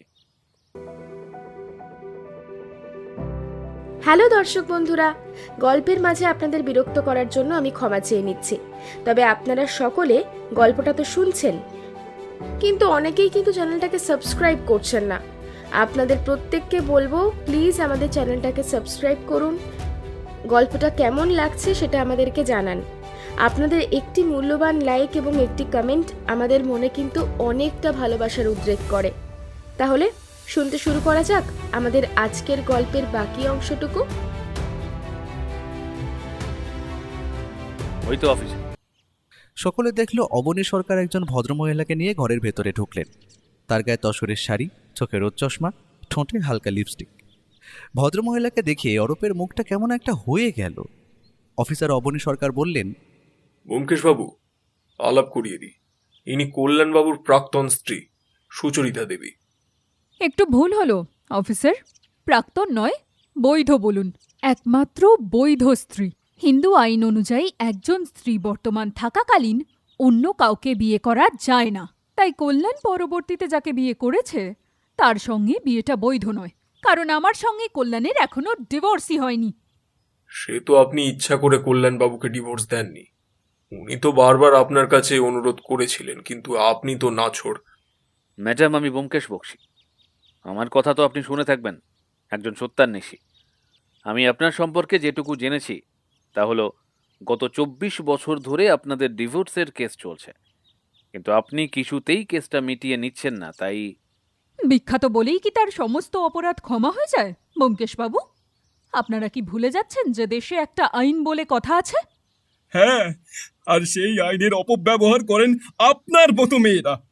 বাপি আপনাকে ভালোভাবে ডিভোর্স দিয়ে আমার মাকে বিয়ে করতে চেয়েছিলেন, কিন্তু আপনি বাপির বিরুদ্ধে আপনার উপর মানসিক ও শারীরিক নির্যাতনের ফলস কেস এনেছিলেন। আমার ঠাকুমা দাদুকে পর্যন্ত জেলে পাঠিয়েছিলেন, আর বাপিকে ডিভোর্স দিতে চাননি। বাপিও আপনার মতো টক্সিক মানুষের সঙ্গে একসঙ্গে থাকতে চাননি। আমার মায়ের সঙ্গে বাপির তখন একটা বন্ধুত্বপূর্ণ সম্পর্ক ছিল, তাই বাপি আমার মাকে বিয়ে করেন। তোমার মতো নির্লজ্জ আমি আর দুটো দেখিনি অরূপ। তুমি যে কল্যাণের অবৈধ সন্তান আর পরকীয়ার ফসল, সেটা নিজ মুখেই স্বীকার করছো। আপনি নিজের ভাষাটাকে সংবরণ করুন সুচরিতা দেবী। আপনাকে নিয়ে আমি অনেক আর্টিকেল পড়েছি। বেশিরভাগ আর্টিকেলে আপনি নিজেকে অসহায় বলে তুলে ধরলেও আসল সত্যটা একজন সত্যান্বেষী হিসেবে আমি কিন্তু জানি। বিয়ের পর থেকে আপনার স্বেচ্ছাচারী মানসিকতা এবং একাধিক পুরুষের প্রতি দৈহিকভাবে আসক্ত থাকার প্রবণতাটা কোনো দিনই মানতে পারেননি কল্যাণবাবু। উনি প্রথম থেকেই আপনার থেকে ডিভোর্স চেয়েছিলেন, কিন্তু আপনি চেয়েছিলেন কল্যাণবাবুর সঙ্গে বৈবাহিক সম্পর্কে যুক্ত থেকে আপনার স্বেচ্ছাচার চালিয়ে যেতে। কল্যাণবাবু যখন আপনার থেকে ডিভোর্স চান, তখন আপনি ওনার বিরুদ্ধে ফলস কেস আর ফলস সাক্ষী জোগাড় করেন। যখন বাধ্য হয়েই কল্যাণবাবু একটা বেআইনি কাজ করে ফেলেন, দ্বিতীয় বিয়ে। কল্যাণবাবু ভেবেছিলেন এরপর বোধহয় আপনি ওনাকে ডিভোর্স দেবেন, কিন্তু আপনার তো পুরুষ সঙ্গের ক্ষেত্রে কোনো অসুবিধা হচ্ছে না, তাহলে আপনি কেন ডিভোর্সটা দেবেন? তাই বছরের পর বছর ধরে আপনি ডিভোর্সটা ঝুলিয়ে রাখেন, আর কারণে অকারণে একটা করে মোটা টাকা দাবি করতে থাকেন কল্যাণবাবুর কাছ থেকে। কল্যাণবাবু প্রতি মাসেই সেই টাকাটি আপনাকে দিতেন। সেটা কি আপনি অস্বীকার করতে পারেন? অস্বীকার করার তো কিছু নেই অফিসার। কল্যাণ আমার বর, আমাকে টাকা দিতে সে বাধ্য। আর বর থাকতে অন্য পুরুষের সাথে সম্পর্ক স্থাপন করতে আপনার বিবেকে বাঁধে না, তাই না? কল্যাণবাবু দ্বিতীয় বিয়ে করার আগে অন্য একজন পুরুষের সঙ্গে সম্পর্কে জড়িয়ে আপনি গর্ভবতী হয়ে পড়েছিলেন। সে তথ্য কিন্তু আমার কাছে আছে। কল্যাণবাবু নিজেও সেই কথা জানতেন, কিন্তু অত্যন্ত শিক্ষিত মানুষ বলে কখনো কোর্টে সেই কথা উল্লেখ করেননি। উল্লেখ করলে হয়তো অনেক আগেই ডিভোর্সটা হয়ে যেত। জোকের মুখে নুন পড়ার মতো চুপসে গেলেন সুচরিতা দেবী। সুচরিতা দেবী, আপনি গত পরশু রাতে কোথায় ছিলেন?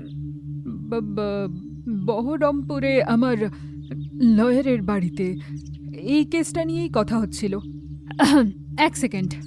বলেই সুচরিতা দেবী টেলিফোনে তার উকিলকে ফোন করলেন। তারপরে বললেন, হ্যাঁ মিস্টার বসু, আপনি একটু প্লিজ যদি মিস্টার বক্সির সঙ্গে কথা বলে নেন। মিস্টার বক্সি, আমার লয়ার মিস্টার দেবরাজ বসু লাইনে আছেন। দিন। হ্যালো। হ্যাঁ হ্যাঁ, আমি ব্যোমকেশ বক্সি বলছি। হ্যাঁ, গত পরশু কল্যাণ সেনগুপ্ত। না, নর্মাল ডেথ নয়, মার্ডার। প্ল্যানফুলি মার্ডার করা হয়েছে। হ্যাঁ, পোস্টমর্টেম রিপোর্টে প্রুফ হয়ে গেছে। আচ্ছা, সুচরিতা দেবী আপনার সঙ্গে ছিলেন? আপনার বাড়ির সিসিটিভি ফুটেজ আছে? না না, এখনই পাঠাতে হবে না। ঠিক আছে, রাখছি। ফোনটা রেখে ব্যোমকেশ বলল, নিন। বাবার পোস্টমর্টমে কি এসেছে? হ্যাঁ অফিসার, এখানে সকলে আছে। এবার আপনিই বলে দিন যে কল্যাণ সেনগুপ্তর পোস্টমর্টেম রিপোর্টে কি এসেছে। ব্যোমকেশবাবু আমাকে বলেছিল পোস্টমর্টমের সময় একটি টেস্ট করার কথা। আমাকে বলেছিল কার্বক্সি হিমোগ্লোবিন আর টক্সিকোলজি স্ক্রিনিং করাতে। এক্ষেত্রে যদি কোনো বিষাক্ত গ্যাস শরীরে ঢুকে থাকে তা বোঝা যায়। বিষাক্ত গ্যাস? বাবাকে তার মানে? হ্যাঁ অরূপ, তাই। আর একটা কথা, ব্যোমকেশবাবু, ল্যাব থেকে সেই স্যাম্পেল তেলটা যে চুরি করেছিল আর অজিত বাবুর উপর হামলাকারী ব্যক্তি এক। কারণ ল্যাবের বাইরেও ওই কালো গাড়িটা ছিল, যেটা আমরা পুকুর ধারে দেখেছিলাম।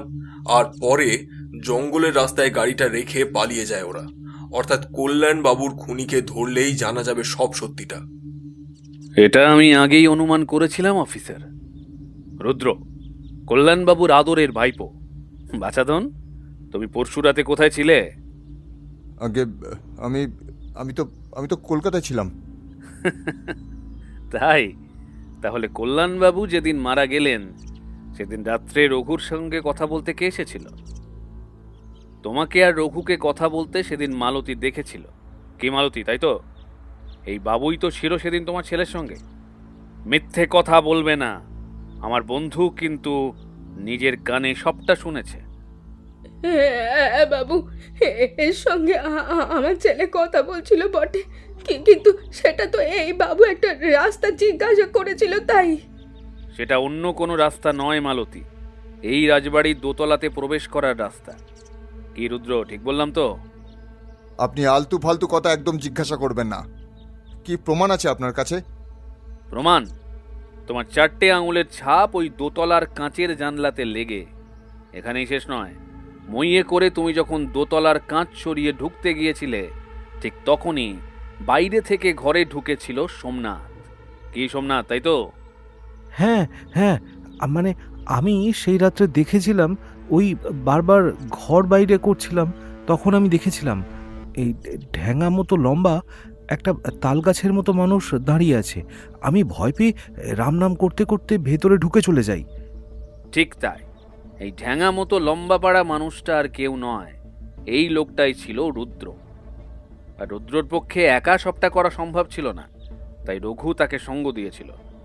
বিনিময়ে রঘু মদ খাওয়ার জন্য বেশ কিছু টাকা পেয়েছে। ঠিক বললাম তো রঘু? রঘু এতক্ষণে ভেঙে পড়ল।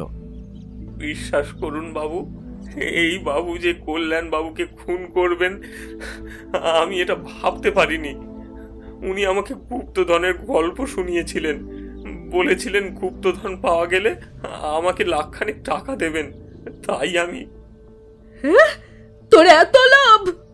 অরূপ রুদ্রর কলার ধরে বলল, দাদা তুমি? তোমার টাকার দরকার ছিল, বাবা দেয়নি, কারণ তুমি সব টাকা জুয়া খেলে নেশা করে উড়িয়ে দাও। এটাই বাবা দোষ হয়ে গেল। একবারও ভেবে দেখেছো তুমি যে কাজটা করেছো জেঠিমুনি জানতে পারলে কি করবে? হ্যাঁ, আমি করেছি। আমি যখন দুপুর বেলায় বাড়ি এসেছিলাম, তারপর যখন চলে যাচ্ছিলাম, তখন শুনতে পাই কাকু আপন মনে বলছে, একবার হাত লাগালেই গুপ্তধন। হ্যাঁ, আজকের রাত্রেই জানা যাবে যে ইতিহাসের কোন গুপ্তধন লুকিয়ে আছে ওই ঘরে। আমার অনেকগুলো টাকার দরকার ছিল, বারবার বলা সত্ত্বেও কাকু দেয়নি। তাই আমি ভেবেছিলাম গুপ্তধন কোথায় আছে সেটা দেখব। আমি জানতাম কাকু যেরকম মানুষ গুপ্তধন পেলেও সেটা নিজে নেবে না, সরকারকে জানিয়ে দেবে। তাই আমি ঠিক করেছিলাম আমি মইয়ে উঠে জায়গাটা দেখে রাখবো, আর তারপর সময় সুযোগ মতো রঘুর সঙ্গে লুকিয়ে লুকিয়ে এসে সমস্ত গুপ্তধন নিয়ে পালাবো। কাকুকে মারার কোনো ইচ্ছা আমার ছিল না, বিশ্বাস করো তোমরা। তাহলে মারলে কেন দাদা? বিশ্বাস কর ভাই, আমি কাকুকে মারিনি। আমি যখন মইয়ে করে উঠলাম, কাঁচের জানলাটা হাত দিয়ে যখন সরালাম, তখন দেখলাম কাকু বুকে হাত দিয়ে পড়ে আছে, তার মুখ দিয়ে ফেনা বের হচ্ছে, আর চোখ দুটো কেমন চেয়ে। ওই দৃশ্য দেখে আমি বুঝে গিয়েছিলাম যে কাকুর হার্ট অ্যাটাক হয়েছে। আমি সঙ্গে সঙ্গে নিচে থাকা রঘুকে শীষ দিয়ে ইশারা করি, ও আবার মইয়ের সাহায্যে আমাকে নামিয়ে নেয়। বড় জোর ওই 5 থেকে 7 সেকেন্ডের জন্য আমি উপরে গিয়েছিলাম। এই রঘু, বল না। হ্যাঁ সাহেব, এই রুদ্রবাবু কিন্তু ঠিক কথা বলছে। তুই চুপ কর, শুঁড়ির সাক্ষী মাতাল। ছি রঘু, তুই এমন কাজ করলি? বিশ্বাস করুন বাবু, আমরা খুন করিনি। বিশ্বাস? ওই 2 থেকে 3 সেকেন্ড সময় যথেষ্ট বিষাক্ত গ্যাস ছুঁড়ে দেওয়ার জন্য। আমি ভাবতে পারছি না তোরা একটা মানুষকে মেরে ফেললি, তাও এইসব টাকা পয়সার জন্য। তবু যদি গুপ্তধনের কথাটা সত্যি হতো মহিমবাবু, তাও না হয় মানা যেত। তার মানে গুপ্তধন নেই? না, কিছু পুরনো তথ্য পুঁথি পড়ে কল্যাণবাবু জানতে পেয়েছিলেন যে পলাশির যুদ্ধের সমকালীন কিছু নথি ও সেই সময়কার ব্যবহৃত সোনার খঞ্জর শিবপুর রাজবাড়িতে রয়েছে। আবার এই বিষয় নিয়ে অনেক মতানৈক্যও রয়েছে, কিন্তু সিনিয়র প্রফেসরের সঙ্গে যখন ঝগড়া শুরু হয় এবং তিনি যখন বলতে থাকেন যে শিবপুর রাজবাড়িতে ভূত ছাড়া আর কিছু নেই, ওখানে ওইসব ঐতিহাসিক জিনিস পাওয়া যাবে না, তখন কল্যাণবাবু বিষয়টা ইগোতে লেগে যায়। হয়তো এই জন্যই বলে জ্ঞান ভালো কিন্তু অহংকার নয়। আবার শিক্ষিত মানুষদের একটু আধটু অহংকার থাকে, এটা ভুলও নয়। যাই হোক, এজন্যই কল্যাণবাবু এই রাজবাড়িটা ভাড়া নেন কয়েক মাসের জন্য, আর তারপর কলেজ থেকে ছুটি নিয়ে 1 সপ্তাহের জন্য এখানে চলে আসেন। উদ্দেশ্য প্রাচীন সেই পুঁথি এবং সোনার সেই খঞ্জরটা খুঁজে বার করতে হবে। পলাশির যুদ্ধের সমকালীন সেই সোনার খঞ্জর যদি এই বাড়ি থেকে পাওয়া যেত, তবে তা নিঃসন্দেহে একটা ইতিহাস তৈরি করত, এই কথা বলাই বাহুল্য। আর বুঝতেই পারছেন অ্যান্টিক পিস হিসেবে তার দাম কত হতো। এই সব কিছু নিয়ে তিনি সোমনাথের সঙ্গে আলোচনা করেছিলেন। কি সোমনাথ, তাই তো? হ্যাঁ, স্যার আমাকে বলেছিলেন, যদিও শিবপুর এই জমিদার বাড়িতে গুপ্তধন থাকার বিষয়টা আমারও ঠিক বিশ্বাস্য মনে হয়নি, তবে স্যারের কথার উপর আমি কথা বলতে পারিনি। ঠিক তাই, কল্যাণবাবু নিজের জেদকে প্রতিষ্ঠা করতে এখানে চলে এলেন, আর সঙ্গে সঙ্গে আহ্বান করে নিয়ে এলেন নিজের মৃত্যুকে। এই বাড়িতে কোনো গুপ্তধন নেই। গুপ্তধন তো দূরের কথা, গুপ্ত কোনো সিঁড়ি পর্যন্ত বন্ধ ওই ঘরের মধ্যে নেই। আমি আর অজিত যেদিন দোতলার ওই বন্ধ ঘরে ঢুকেছিলাম, সেদিনই সেটা বুঝতে পেরেছিলাম। আর সেদিন আরও একটা জিনিস বুঝতে পেরেছিলাম, গুপ্তধনের এই ভুল মিথটা ছড়িয়ে পড়া কল্যাণবাবুর ক্ষেত্রে কতটা প্রাণঘাতী হয়ে উঠেছিল। কল্যাণবাবুর যারা শত্রু ছিল, তারা এই সময় ভাবল যদি কল্যাণবাবুকে মারা যায়, তাহলে ইতিহাসের নতুন গবেষণার জন্য কল্যাণবাবুর নামটাও বেরোবে না, আবার সেই গুপ্তধনের জিনিসটিও পাওয়া যাবে। অন্যদিকে প্রতিশোধও নেওয়া যাবে। সেই কারণে তার একটা নতুন পরিকল্পনা করল, বন্ধ ঘরের মধ্যে হত্যার পরিকল্পনা। নিঃসন্দেহে অনেকটা মাথা খাটাতে হয়েছিল এই কাজটা করতে, কিন্তু কিছু কাঁচা কাজের জন্য অবশেষে খনি ধরা পড়ে গেল। ব্যোমকেশ দা, আর ধৈর্যের পরীক্ষা নেবেন না প্লিজ, কে খুনি বলুন। খনি আমাদের মধ্যে আছে অরূপ, এখানেই বসে আছে। কে? গুপ্তধন বাড়ি থেকে গুপ্তধন হাতছাড়া হয়ে গেলে সব থেকে বেশি ক্ষতি হতো মহিম রঞ্জন বাবুর। তাহলে কি উনি খুনটা করেছেন? অরূপ, তুমি কি বলছো? তোমার মাথা ঠিক আছে তো? আমার বাড়িতে যে গুপ্তধন ছিল এটা আমি জানতাম না। না জানার তো বিশেষ কিছু নেই। এই বাড়িতেই আমার বাবা ছিল। আমার বাবার পদক্ষেপ নজর রাখলেই আপনি সবটা বুঝতে পারতেন। আর তুমি কি ধোয়া তুলসী পাতা? তুমি আইনত মতে তোমার বাবার বৈধ সন্তান নও। তোমার বাবার মৃত্যু হলে সমস্ত সম্পত্তি পেয়ে যাবেন সুচরিতা দেবী। তাই তুমি যে গুপ্তধনটা নেওয়ার জন্য এই কাজটা করনি সেটা কি করে বুঝবো? তারপর পুলিশ গোয়েন্দা ডেকে ভালো মানুষ সাজার নাটক করছো। আপনি কি বলছেন? আপনি জানেন মহিমবাবু? কথাগুলো খুব গায়ে লাগলো, তাই না অরূপ? প্রমাণ ছাড়া যার তার দিকে অভিযোগের আঙুল তুলো না। আমি জানি তোমার বাবা মারা গেছে, তোমার মাথা ঠিক নেই, কিন্তু তোমার একটা কথাতে যদি অন্য কোনো ব্যক্তির চরিত্র হনন হয় সেটা কি খুব একটা ভালো হবে? পুলিশ গোয়েন্দা সবার সামনে তুমি সরাসরি আমার উপর আঙুল তুলছো, অথচ শুধু বাড়ি ভাড়া দেওয়া ছাড়া আর কোনো অপরাধ আমার ছিল না। তাই বলে আপনি একটা ছেলেকে তার বাবার খুনের দায়ে জড়াবেন? মহিমবাবু তো কথাটা খুব ভুল বলেনি। সত্যি তো, কল্যাণের মৃত্যুর পর তো তুমি কিছুই পাবে না, কারণ আইনত তোমাদের সম্পর্ক বৈধ নয়। তুমি এখানে কল্যাণের সাথেই ছিলে, আবার তার মৃত্যুর দিন দুপুর বেলায় এখান থেকে চলে যাও। বিষয়টা কেমন অদ্ভুত না? তুমি কি আগে থেকে জানতে নাকি এমন কিছু ঘটবে?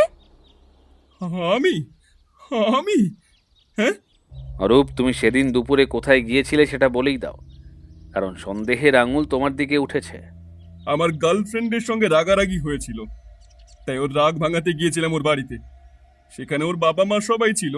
রাতে ডিনার করে ওখানেই ছিলাম। সকালে আসি। বাবা ওর কথা জানতো, কিন্তু বাবার ওকে পছন্দ ছিল না, তাই বাবাকে বলে যায়নি। তাহলে কল্যাণবাবুর মৃত্যুর দিন সেই রাত্রে কে কোথায় ছিল তা জানা গেল। প্রত্যেকের অ্যালিবাই খুব শক্ত। মহিমরঞ্জনবাবু, আপনি কোথায় ছিলেন? এখানেই তো? হ্যাঁ, বাড়িতেই ছিলাম। রাত্রে খাওয়া দাওয়ার পরে নিজের ঘরে শুয়ে পড়ি অন্যান্য দিনের মতো। আর জগন্নাথবাবু, আপনি? আমি বাড়ি ছিলাম না, আমার এক বন্ধুর বাড়িতে গিয়েছিলাম রাতের দিকে। মালতীরা জানে। হ্যাঁ বাবু, জগন্নাথদা রাতের খাবারকে বেরিয়ে যান, ভোরে ফিরে আসেন। বুঝলাম। আচ্ছা জগন্নাথবাবু, আপনি যে বন্ধুর বাড়ি গিয়েছিলেন তার বাড়িতে তো আপনি প্রায়ই তাস খেলতে যান। হঠাৎ ঝড় বৃষ্টির রাতে ছাতা মাথায় দিয়ে তার বাড়িতে যেতে হলো কেন? সে রাতটা না গেলে কি হতো? মানে কি অদ্ভুত প্রশ্ন করছেন? বন্ধুকে বলা ছিল, আর কথা দিয়ে কথার খেলাপ করা আমি পছন্দ করি না, তাই। সত্যি, আপনার মতো কথা দিয়ে কথা রাখা মানুষকে দেখলে সত্যবাদী যুধিষ্ঠিরও লজ্জা পেতেন। ভাবা যায়, ঝড় বাদল উপেক্ষা করে আপনি বন্ধুর বাড়িতে চলে গেলেন। দারুণ গল্পটা সাজিয়েছেন জগন্নাথবাবু, কিন্তু আপনি যে ধরা পড়ে গেছেন, আপনি যে খুনটা করেছেন সেটা পরিষ্কার। কি করে? খুনের সময় তো আমি বাড়িতেই ছিলাম না। হ্যাঁ, আপনি বাড়িতে ছিলেন না এটা ঠিক, কিন্তু বাড়িতে না থেকেও তো খুন করা যায়। আপনি সে রাত্রে রাতের খাবার তৈরি হওয়া পর্যন্ত অপেক্ষা করেছিলেন, কারণ সোমনাথ বাবুর খাবারে জোলাপ মেশানোর জন্য দরকার ছিল সেটা, যে কারণে রাত্রের অভিযানে সোমনাথ বাবু আর কল্যাণবাবুর সঙ্গে যেতে পারেন না। কাজটা কিন্তু ভেবেচিন্তেই করা হয়েছিল। তার আগে আপনি দোতলার ঘরে গিয়ে কারসাজি করে এসেছিলেন, যাতে ঠিক সময় কল্যাণবাবু উপরে গিয়ে আপনার পাতা ফাঁদে পা দেন। আপনি কিন্তু আমাকে ফাঁসাচ্ছেন। আমি কেন এসব করব? কারণ তো অনেকগুলো ছিল। প্রথমত গুপ্তধনের প্রতি লোভ, দ্বিতীয়ত ঈর্ষা, তৃতীয়ত সুচরিতা দেবীর অনুরোধ। শেষের কথাটা শুনে সবাই চমকে উঠল। সুচরিতা দেবী বললেন, শাট আপ! কি যাতা বলছেন? আমি আপনার এগেনস্টে মানহানির কেস আনবো। আপনি আপনার মুখ বন্ধ করুন আগে। সুচরিতা দেবী, মণ্ডল পদবীর কোনো এক ব্যক্তির সঙ্গে আপনার একটা অবৈধ সম্পর্ক ছিল বিগত 25 বছর ধরে। এই সম্পর্কের কারণে আপনি কল্যাণবাবুকে বিয়ে করার কয়েক মাস পরেই গর্ভবতী হয়ে পড়েছিলেন, আর যে কারণে কল্যাণবাবু বিয়ের প্রথম থেকেই আপনাকে ছাড়তে চেয়েছিলেন, কিন্তু টাকার মোহ আপনি ছাড়তে পারেননি। তাই জগন্নাথ বাবুর সঙ্গে সম্পর্কটা বজায় রাখলেও ডিভোর্স আপনি দেননি। কল্যাণবাবু তাই আপনাকে ত্যাগ করে বিয়ে করেছিলেন রেবতীকে। কিন্তু কল্যাণবাবু এটা জানতেন না যে মণ্ডল পদবিযুক্ত ব্যক্তির সঙ্গে আপনার ঘনিষ্ঠ সম্পর্ক ছিল। সেই ব্যক্তিটি আসলে জগন্নাথ বাবু। জানলে উনি হয়তো আগে থেকেই সাবধান হতেন। ব্যোমকেশ, আপনি আপনি কি বলছেন? প্লিজ একটু গুছিয়ে বলুন। শুনুন, সুচরিতা আর জগন্নাথ খুব ভালো করেই জানতো ওই দোতলাতে রাত্রেবেলায় যাবেন কল্যাণবাবু। কল্যাণবাবুর সঙ্গে যাতে সেই দিন সোমনাথ যেতে না পারে, তাই একটা পরিকল্পনা তারা প্রথম থেকেই করে ফেলেছিল, যে জন্যে সোমনাথের পক্ষে ঘর বাইরে করা ছাড়া আর কোনো উপায় ছিল না। বাধ্য হয়ে কল্যাণবাবুকে নিজের মানধাতার আমলের টর্চ নিয়ে একাই ওপরে যেতে হয় ইতিহাসের খোঁজে। আর টর্চটা এমনই ছিল যে মাঝে মধ্যেই বিগড়াতো। টর্চের আলোয় দোতলার বন্ধ ঘর, খোলা ঘরের মধ্যে সবকিছু দেখা একটু অসম্ভব ছিল। তাই সন্ধ্যার পর আধো অন্ধকারে দোতলার বারান্দায় রাখা ওই পিতলের প্রদীপদানিতে বেশ করে প্রদীপ দিয়ে রাখেন জগন্নাথ, আর তারপর প্রদীপের তেলের মধ্যে একটি বিষাক্ত রাসায়নিক মিশিয়ে দিয়ে আবার বাইরে থেকে তালা লাগিয়ে দেন। এই রাসায়নিকটি আসলে আগুনের তাপে এলে বাষ্পীভূত হয়ে বিষাক্ত গ্যাসে পরিণত হয়। জগন্নাথ নিজে একসময় ল্যাবরেটরিতে কাজ করেছেন, তাই সেই সুবাদেই এই বিষাক্ত গ্যাসটা জোগাড় করতে তার বেশি সময় লাগেনি। তারপর তারপর কি হলো? সেদিন রাত্রিতে টর্চটা কোনোভাবে বিগড়ানোর ফলে কল্যাণবাবু নিজেই প্রদীপটা জ্বালিয়েছিলেন। তার আগে তিনি নিজের হাতেই দোতলার ঘরের সিংহদুয়ার বন্ধ করেছিলেন। প্রদীপটা জ্বালার পর বিষাক্ত বাষ্প আস্তে আস্তে চারিদিকে ছড়িয়ে যেতে থাকে, আর কোনো কিছু টের পাওয়ার আগেই সেই বিষাক্ত বাষ্প ওনার শ্বাসনালীতে ঢুকে গিয়ে হৃদকম্পন সৃষ্টি করে, যার ফলে ওনার হার্ট অ্যাটাক হয়। জগন্নাথ ভেবেছিলেন সকালবেলায় সকলের অলক্ষ্যে প্রদীপের তেলটা ফেলে দেবেন, করলেনও তাই। কিন্তু প্রদীপ সেভাবে পড়েনি, অথচ প্রদীপের মধ্যে অল্প তেল লেগে আছে। এসব দেখে আমার সন্দেহ হয়, আর আমি এক ফোঁটা তেল সংগ্রহ করে নিই সেখান থেকে। জগন্নাথ দূর থেকে সেটা লক্ষ্য করেন এবং ভাড়া করা গুন্ডা ফিট করে ল্যাব থেকে সেই স্যাম্পেল চুরি করেন, আর নিজের পোষা বেড়াল মেনিকে দোতলার মধ্যে ছেড়ে দিয়ে পিতলদানি সমেত প্রদীপটা মেঝেতে ফেলে দিয়ে আবার মালতীকে দিয়ে পরিষ্কার করিয়ে ফেলেন। মহিমরঞ্জনবাবু এমনিতেই খুব পরিষ্কার পরিচ্ছন্ন ছিলেন, তাই তেল মাখা প্রদীপদানি প্রদীপ পরিষ্কার করার বিষয়ে জগন্নাথ বললেও আমি বা অজিত কেউ যে সন্দেহ করব না সেটা উনি ভালোভাবেই জানতেন। আর সত্যি এই বিষয়ে আমরা ওনাকে সন্দেহ করিও নি। তাহলে আপনারা কিভাবে জগন্নাথ কাকাকে ধরলেন? আসলে জগন্নাথ কাকা ভেবেছিলেন তাকে কেউ দেখেনি, তাই তার কোনো চিন্তা ছিল না। প্রদীপের মধ্যে বিষ পাওয়া গেলেও সেই বিষ যে তিনি দিয়েছেন তার সাক্ষী কোথায়? কিন্তু এখানেই উনি মারাত্মক একটা ভুল করে ফেলেছিলেন। বাস্তবে পারফেক্ট ক্রাইম বলে কিছুই হয় না। জগন্নাথ কাকা যখন প্রদীপদানিতে প্রদীপ দিচ্ছিলেন তখন সোমনাথ বাবু সেটা খেয়াল করেছিলেন। তখন ওনার মনে হয়েছিল দোতলার ব্যালকনি যখন বন্ধই থাকে তখন প্রদীপের মধ্যে তেল ঢালা হচ্ছে কেন, কিন্তু তিনি বিষয়টাকে তখন অতটা আমল দেননি। মহিমরঞ্জনবাবু, আপনার মনে আছে আমি আপনাকে একটা প্রশ্ন করেছিলাম এই প্রদীপে তেল দেওয়ার বিষয় নিয়ে? হ্যাঁ, মনে আছে। আপনি জিজ্ঞেস করেছিলেন দোতলার পিতলের যে প্রদীপটা আছে সেখানে কি রোজ সন্ধেবেলায় প্রদীপ জ্বালানো হয়? আমি বলেছিলাম না, দোতলা আমরা ব্যবহার করি না, তবে আমি একটু পরিষ্কার পরিচ্ছন্ন পছন্দ করি বলে রোজ সকালবেলায় মালতী দোতলার বারান্দা ঘরগুলো মুছে আসে। যখন ছবির শুটিং করতে কেউ আসে তখন আর কি ঐতিহাসিক বিষয়গুলো দেখানোর জন্য রাজবাড়ির ঘরানা তুলে ধরার জন্য প্রদীপে তেল দেওয়া হয়। ঠিক তাই। মহিমবাবুর সঙ্গে কথা বলার পর আমি যখন জানতে পারি শুটিং ছাড়া ওই প্রদীপে তেল দেওয়া যায় না, তখন আমার মনে প্রশ্ন আসে জগন্নাথবাবু কি করে জানলেন যে রাত্রেবেলায় কল্যাণবাবু দোতলায় আসবেন? এরপর আমি দুয়ে দুয়ে চার করে ফেলি। তারপর জগন্নাথবাবুর সম্পর্কে খোঁজ খবর নিয়েই সুচরিতা দেবীর সঙ্গে তার মাখো মাখো সম্পর্কের বিষয়টা জানতে পারি। সুচরিতা দেবী ভেবেছিলেন যদি হঠাৎ করে কল্যাণবাবু মারা যায় তাহলে আরেকটা লাভ হবে, কল্যাণবাবুর যাবতীয় স্থাবর অস্থাবরের মালকিন হবেন তিনি। তাই হ্যাঁ তাই, হ্যাঁ তাই। টাকা পয়সা সম্পত্তি ছাড়া এই পৃথিবীতে আর কে আছে? কথাতেই বলে পৃথিবীটা কার বশ? পৃথিবী টাকার বশ। টাকা থাকলে যৌবন পর্যন্ত কিনে নেওয়া যায়। আর কল্যাণের মতো মেরমেরে পুরুষকে আমার কোনোদিনই পছন্দ ছিল না। ওর মধ্যে সেই হট ব্যাপারটাই ছিল না। আমি জগন্নাথকে পছন্দ করতাম, কিন্তু জগন্নাথ তো আগে থেকেই বিবাহিত ছিল। আবার জগন্নাথের বউ বাচ্চা সবাই গ্রামে থাকতো, তাই আমাদের এই সম্পর্কটাতে কোনো অসুবিধে ছিল না। আমি কল্যাণকে বুঝিয়েছিলাম, কার সঙ্গে আমার সম্পর্ক আছে দেখে লাভ নেই, তোমার সঙ্গে তো আমি থাকছি, এটাই বড় কথা। কিন্তু ও আমাকে থাপ্পড় মেরেছিল আর বলেছিল আমাকে নাকি ওর ঘেন্না হয়। তখন থেকেই আমি ঠিক করে নি ওকে উচিত শিক্ষা দিতে হবে।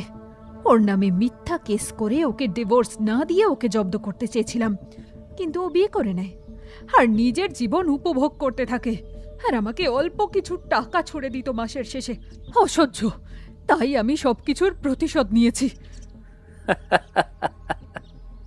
কিন্তু আপনি হয়তো জানেন না, কল্যাণবাবু কিন্তু মারা যাওয়ার আগে একটা বড় কাজ করে গিয়েছিলেন। বলা হয় অনেক বড় বড় মানুষেরা তাদের মৃত্যু আগাম টের পায়। উনিও সেটা পেয়েছিলেন কিনা জানি না, তবে উনি বেঁচে থাকাকালীন একটা দানপত্র করে গিয়েছিলেন, যেখানে লেখা ছিল যদি ওনার আকস্মিক মৃত্যু হয় তাহলে ওনার সমস্ত সম্পত্তি ওনার ছেলে অরূপ ও তার মা রেবতী দেবী পাবেন। তাই আপনার আম ছালা দুটোই গেল। অফিসার, অ্যারেস্ট করুন এনাকে, মেয়ে নামের কলঙ্ক ইনি। তাহলে জগন্নাথ কাকাই সেদিন মুখোশ পড়েছিল আর আমাকে পুকুরের মধ্যে ফেলে দিয়েছিল। কি জগন্নাথ কাকা, খেলা উল্টে গেল তো? এমনই হয়, পাপ বেশি দিন সঙ্গ দেয় না। অফিসার, এনাকেও অ্যারেস্ট করুন। যান, এবার জেলে গিয়ে দুজনে মিলে সময় উপভোগ করুন। অরূপ এসে ব্যোমকেশকে বলল, ধন্যবাদ দাদা, আপনি না থাকলে। আরে আরে ঠিক আছে ঠিক আছে। মহিমরঞ্জন অরূপের কাছে এসে বলল, অরূপ, তুমি কিছু মনে করো না ভাই। তুমি তখন এমন একটা কথা বললে, তাই আমার মাথাটাও। না না, ভুল আপনার নয়, ভুলটা আমারই। আমি খামোখা আপনাকে সন্দেহ করেছিলাম, তাও আবার খুনের মতো একটা ক্ষেত্রে সন্দেহ। সেক্ষেত্রে আপনার আমার প্রতি রাগ হওয়াটা স্বাভাবিক। আমি ক্ষমা চাইছি। এবার তাহলে আমাদের যাওয়ার পালা। হ্যাঁ চলো।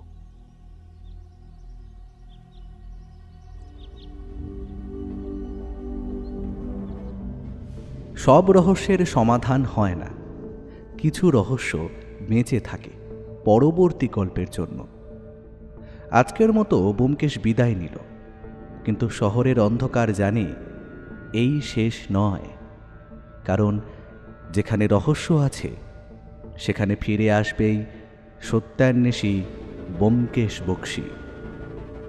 ভিডিওটি যদি আপনার ভালো লেগে থাকে তাহলে লাইক করুন, আর তার সঙ্গে হাইপ দিতে ভুলবেন না। এখনও পর্যন্ত যদি আমাদের চ্যানেলটিকে সাবস্ক্রাইব না করে থাকেন তাহলে এই রকমই আরও রহস্য রোমাঞ্চ গল্প শুনতে এক্ষুনি আমাদের চ্যানেলটি সাবস্ক্রাইব করুন, আর পাশে থাকা বেল আইকনে ক্লিক করে নোটিফিকেশন অন করে নিতে কিন্তু ভুলবেন না। খুব তাড়াতাড়ি আমরা আবার ফিরছি নতুন গল্প নিয়ে।